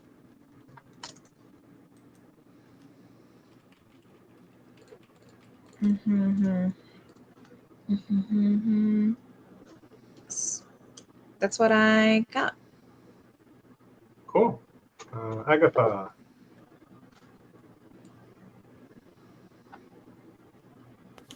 I'm so obsessed with the idea of and I'm again verbally processing because I'm not really sure whether this is even like a thing that should be included or if it's just if I should just let go. But I'm so obsessed with the idea of the Wyatt stumbling through the stream. So the detail that you added, Ondish, Wyatt stumbling through the same stream we saw in the cold open, unclear if there's a flashback or not. So is it him? Yeah, him stumbling through, and then we hear a gunshot. Ooh. And then the next scene is who is addressing the deer? Lyle dressing the deer. Like that has just been circling in my mind, and I'm like, should this be like a thing, or should I just let go? But I feel like it really throws things into like a weird light, and then for the viewer, it's like who. Yeah. Maybe there's a like we hear the gunshot. Um, now I'm doing the same thing. Like Wyatt stumbling through the stream, and we hear the gunshot just as we cut to black. Uh, but earlier in the episode, maybe we have like a reflection of this, like hearing the Ooh. gunshot with maybe Lyle, because Lyle is dressing the deer. I think technically maybe he's not dressing the deer inside. I don't think you would do that inside, but that's now I'm getting hung up on details. Um, that's not important. But I'm thinking maybe we have like Lilis is dressing the deer. Morgan shows up, and maybe we have like a brief flashback to when he's out in the forest with his rifle, like hunting this deer, and then we hear the same gunshot as at the end. Like I'm trying to see if that's how I like this. I like this. I like where this is going. I feel like okay, so I will add the gunshot after yeah Wyatt stumbling through the stream. So I'm just gonna move that one slot yeah please do. up. A gunshot heard through the forest. Okay. I wonder if there is we can have like a detail in that last scene, that last like the gunshot that like we can just put in that first scene. So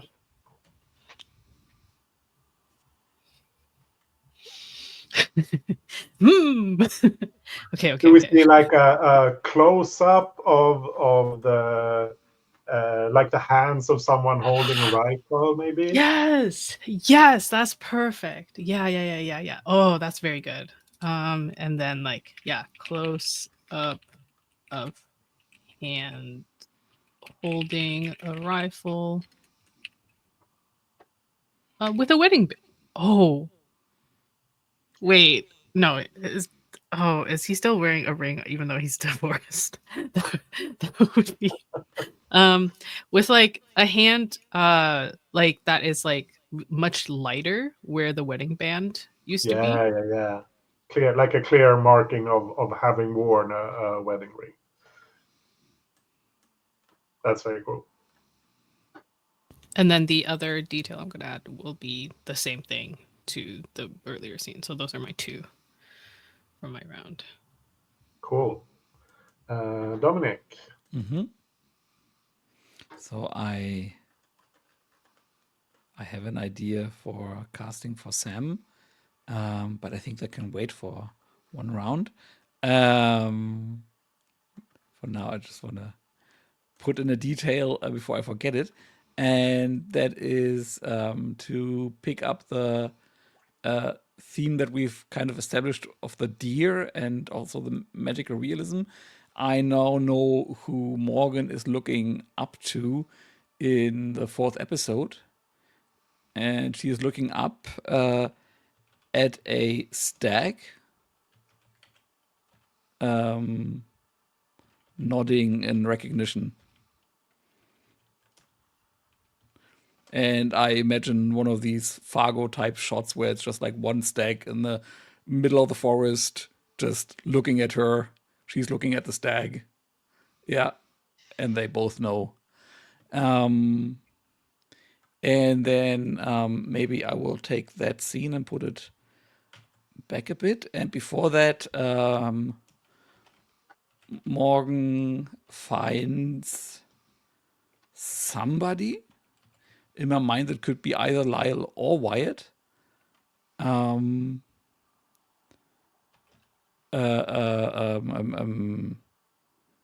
Vindicating her gut feeling. No, not a gut feeling. That looks. No, I want her to be a like proper good sheriff. Vindicating her theory that she's been building over the past 2 episodes.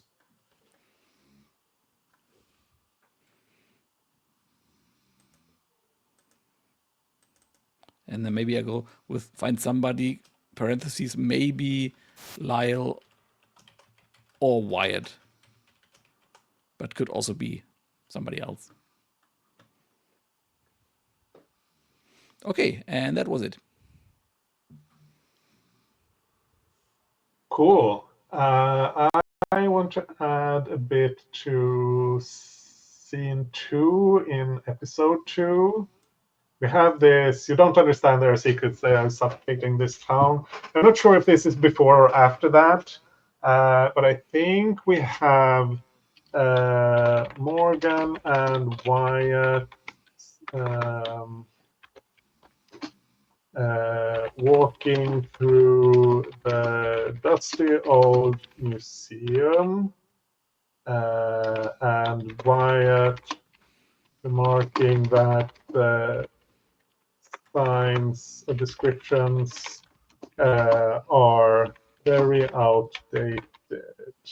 So even Wyatt, as an outsider, can see that this is clearly should be changed. And more than the next beat is Morgan explains that the museum trustees refuse to allow any change.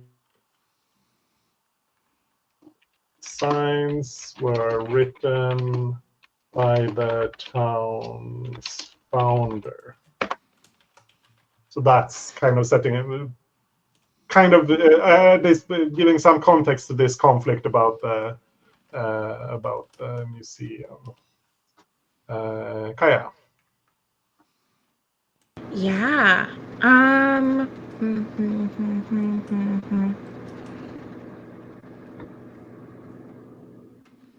God, there's so many good things we have, and so we're coming up on time soon. Yeah.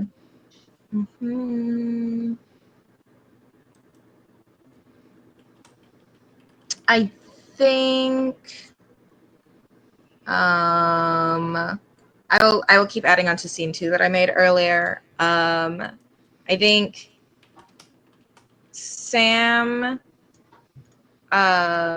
and Lyle come to Yasmin's door, which causes Morgan to panic, since her father just outlawed her from helping on the case. Helping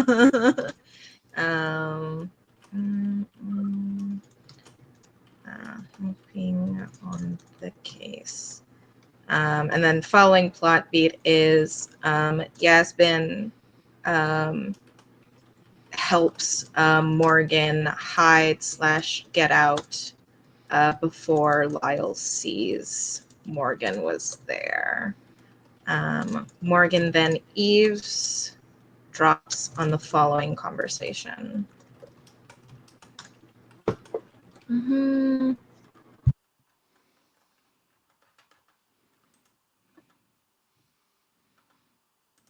Cool.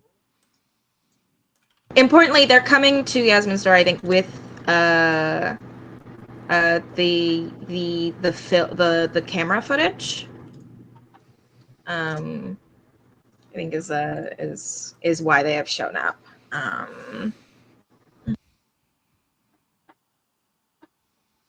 Cool. Agatha. Oh my gosh, there's so much. Oh, I feel like there needs to be a fight. Someone needs to fight. Let's see. Lyle and Morgan. What if I suggested that Lyle gets attacked at the end of scene 3? Or did you mean like a fight as in like an emotional fight? I mean an emotional fight. I don't need tussling. Well, lots of good options for that. Yeah. I'm like,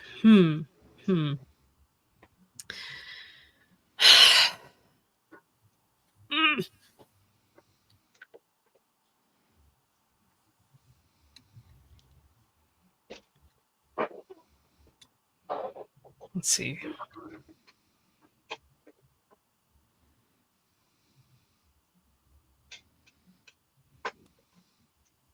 Oh, Sam and Lyle. Oh, but it's the...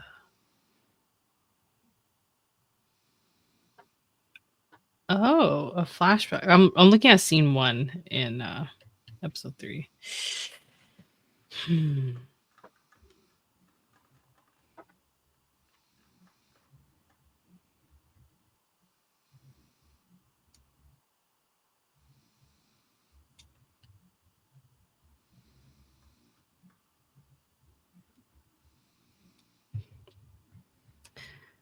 Oh man, so many options.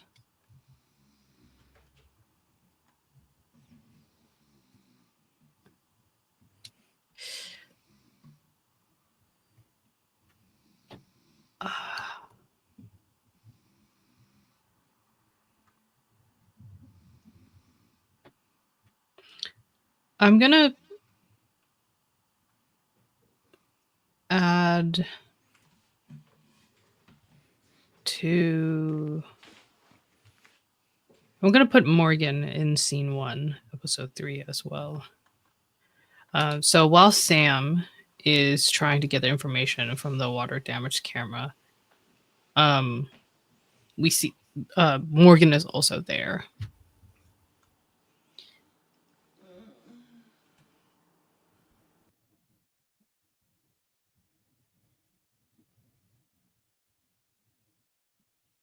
Oh no, actually no, hold on. I want to establish. Yasmin helps Morgan hide or get out before Lau sees Morgan was there. Morgan then eavesdrops on the conversation. This is Lyle, Sam, Yasmin, Morgan. Okay. Yeah, no, actually I'm gonna add there. I'm gonna add to this conversation where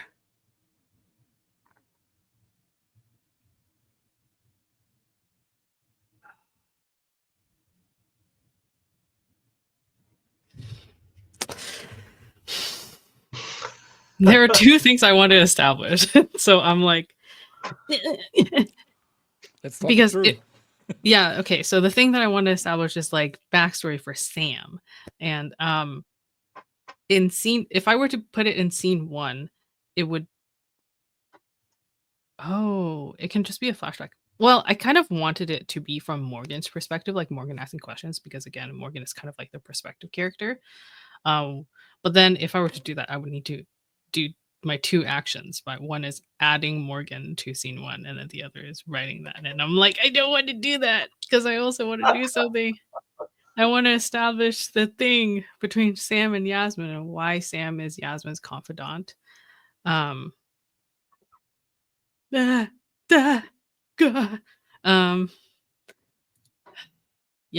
Okay. So I think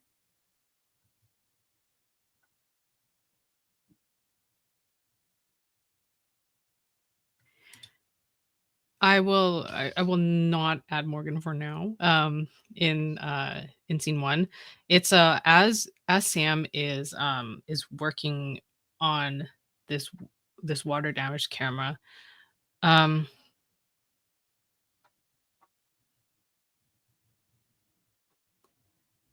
think we see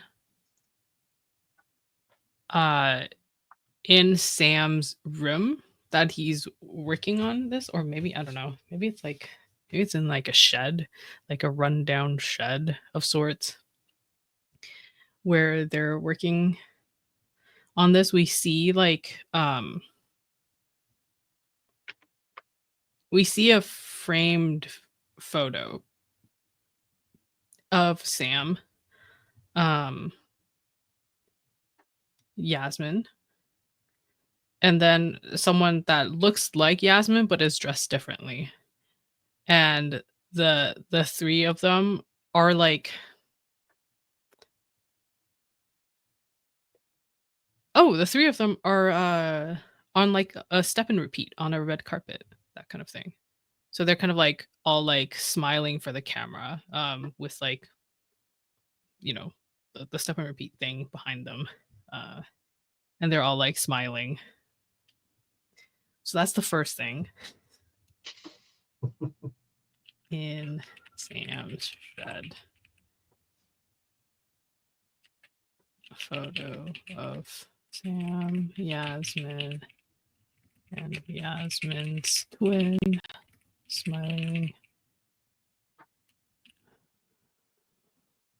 in front of a step and repeat on a red carpet. And then in scene 2, a part of the conversation that Morgan eavesdrops on is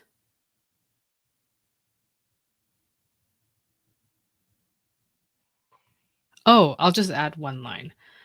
Sam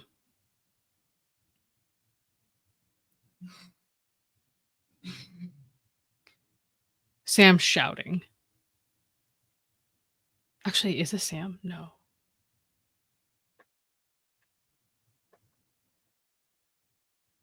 What's the line?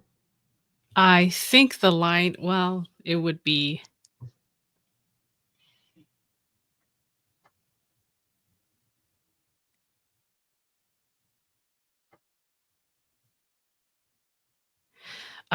it's Yasmin. Yasmin says,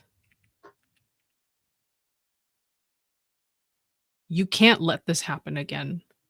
You can't let this happen again, Lyle.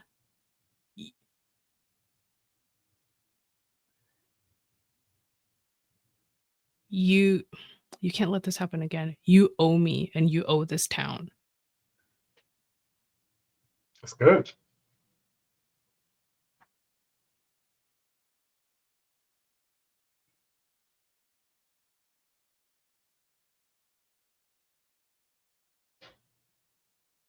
Cool. So I think we're on to Dominik. And I have the cold opening for episode 4, which is cold opening. A group of children playing. What's it called in English? Probably something like Police and Bandits or something like that. Cops and robbers. Yeah, Cops and Robbers. Yeah. On the streets of the town. The parentheses cop is about to get the last parentheses robber.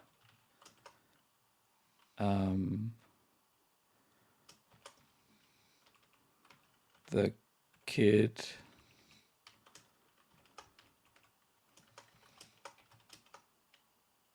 no, even better.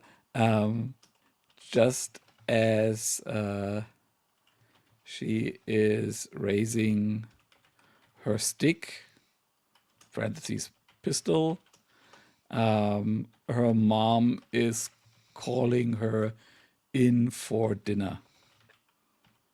End of the cold opening. And no, that is too anticlimactic. No, just as she's raising her stick,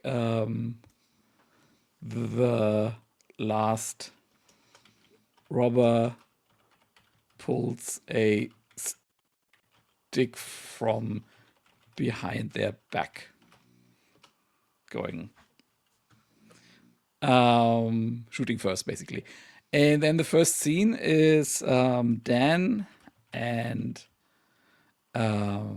Morgan. No, I need to build it up differently. First, we see Morgan standing in front of a mystery board, the one with the red string and the photos. working the case. Steps from sound of steps from off screen. Dan's voice saying, Dan's voice, colon, proud of you, kid.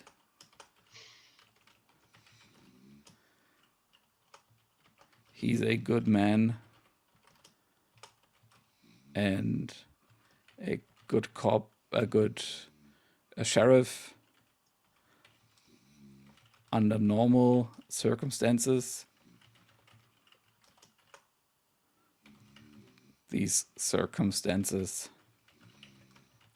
aren't normal, though.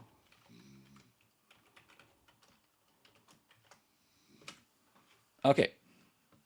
That Cool. was my turn.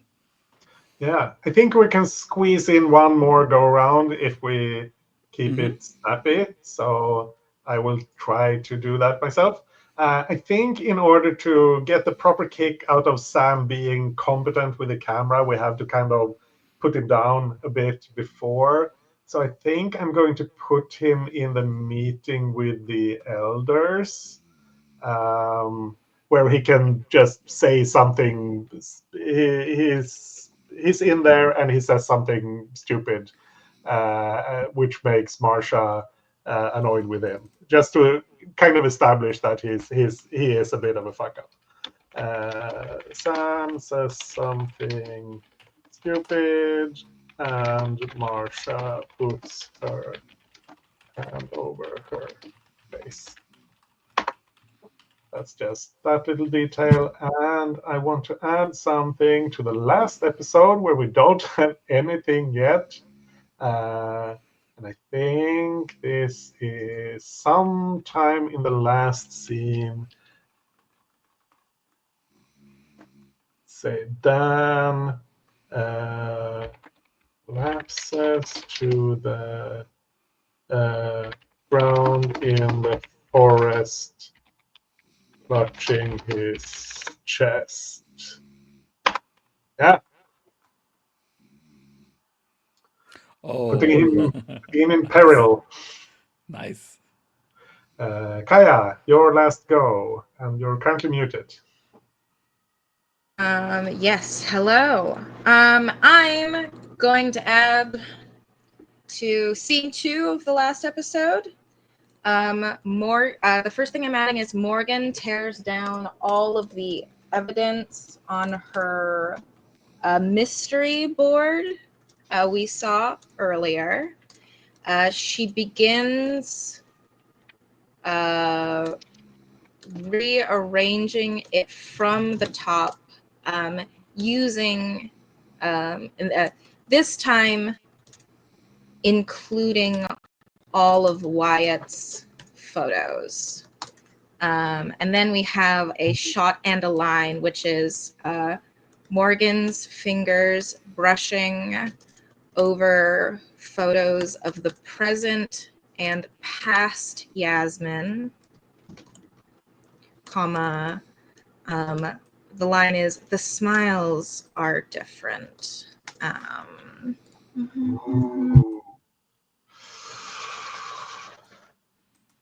That's really good. Yeah, Agatha.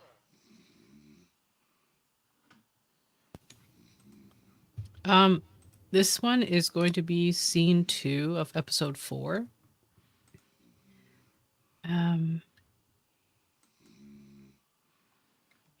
And it's going to be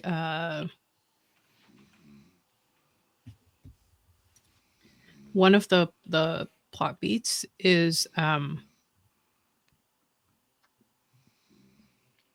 Morgan talking to Marsha, yeah. And they're sitting in Marsha's office, and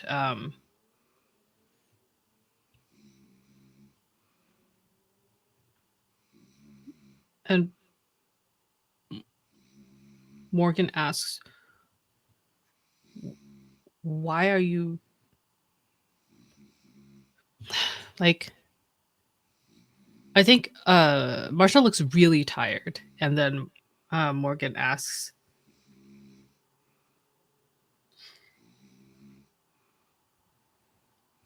why are you trying so hard? If they want to leave, they're going to leave. And then Marsha just like ru- kind of rubs her face and says, just because it's hard doesn't mean you shouldn't do it. Yeah, it's good. And maybe that's my two, because I think I established characters. No, you don't have to do that. That's like it's you can just write them as being there. Um, the location and characters thing, that's more if you know that, oh, I want to have a scene in this place or with these characters. I don't know what it's about, or but I know I want them to be there, and then you can put it in. But it doesn't have to be like it doesn't have to correlate all the time. Yeah, I'm happy with this being mine, anyways. Okay. Since we're coming up to time. Yeah, mine is also going to be quick. I have an actor for Sam, and that is Jovan Bridges, also known as the drag artist Evie Oddly. And his core drive, which may or may not recontextualize what we've learned about him, is that his core drive is to gain the respect of Marsha and the aunties.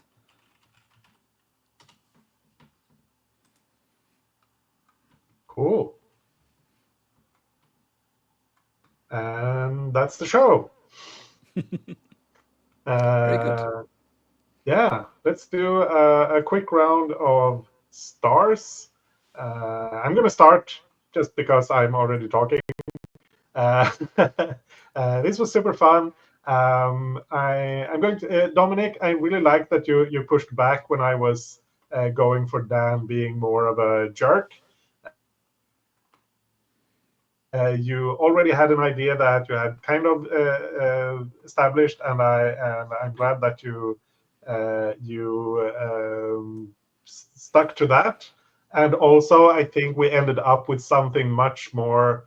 I really like that we have all these wholesome characters and kind of a like we don't have a villain here, at least not that Not we've yet. established that we know about, and having these nice people stumbling around and trying to solve things is I really like that.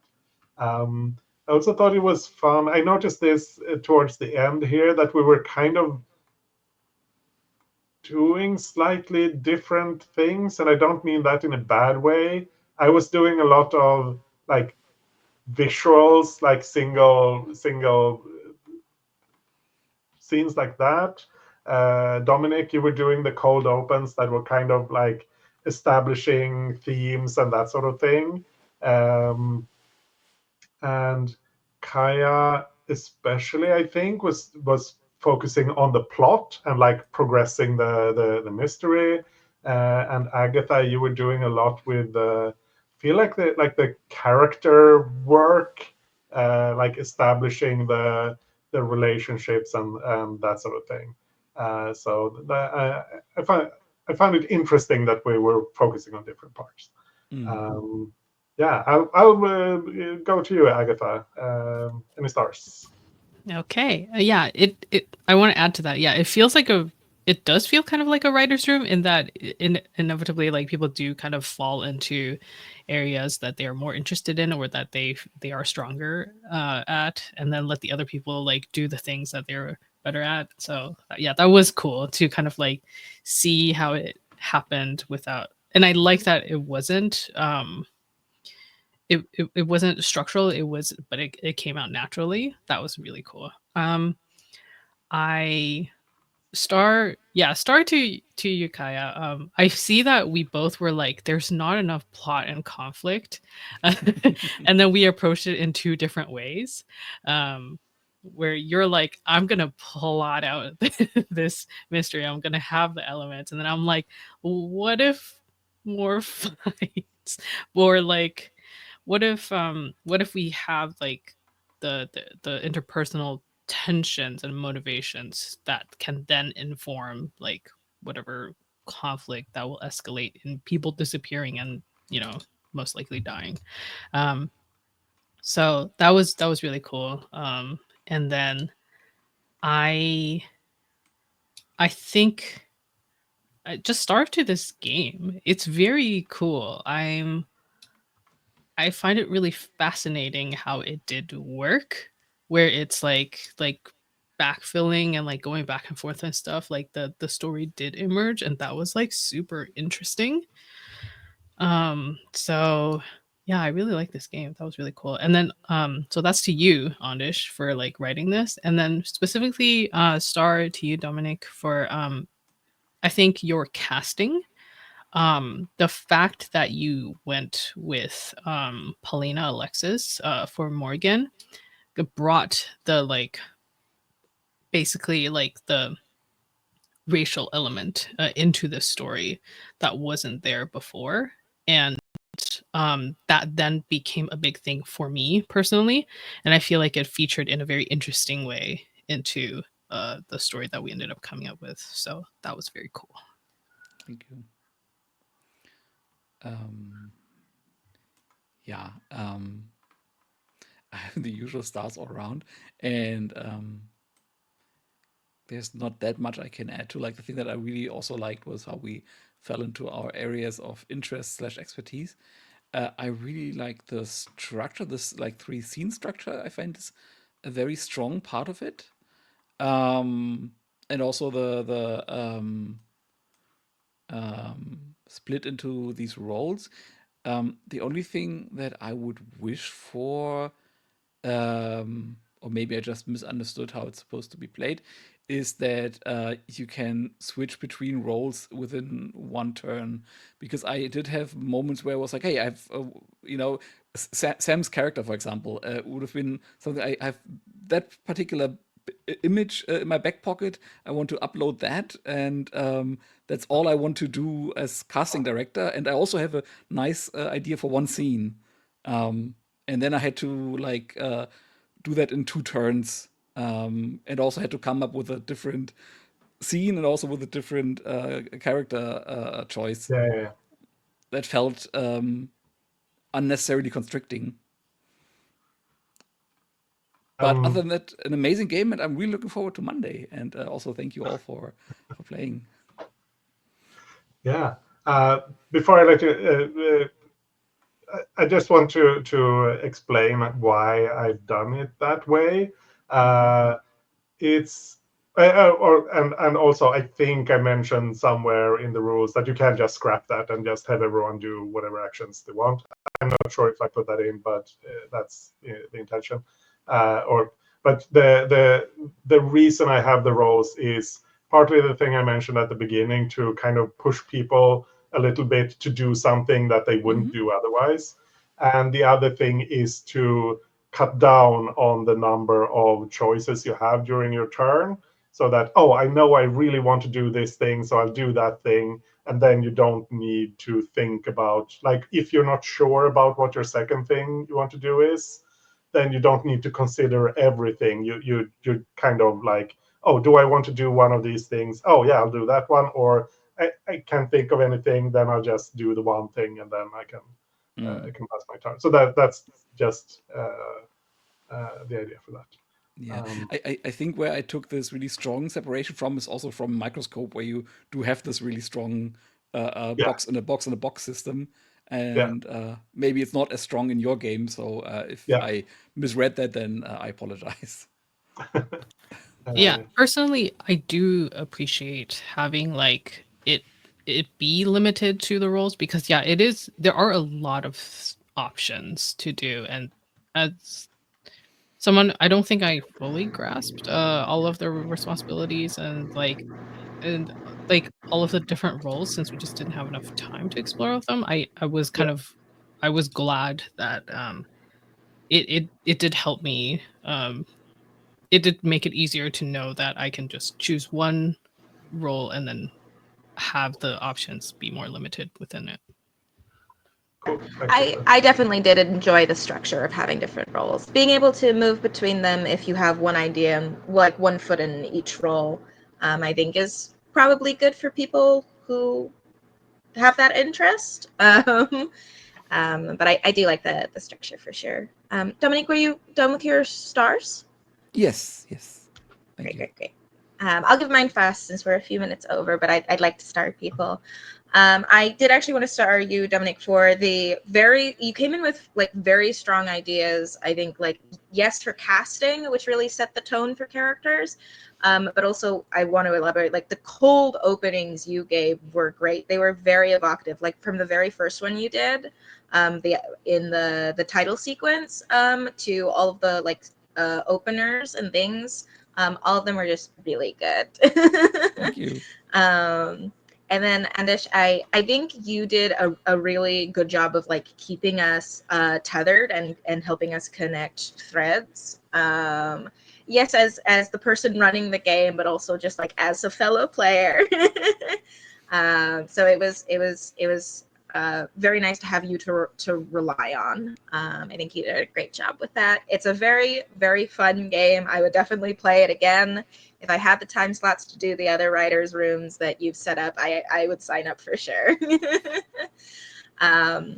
And yeah, Agatha, you did a great job with, like you said, like the maintaining attention and making sure that there was conflict between characters and like both internally and externally, and that was very fun for the rest of us to like carry with us.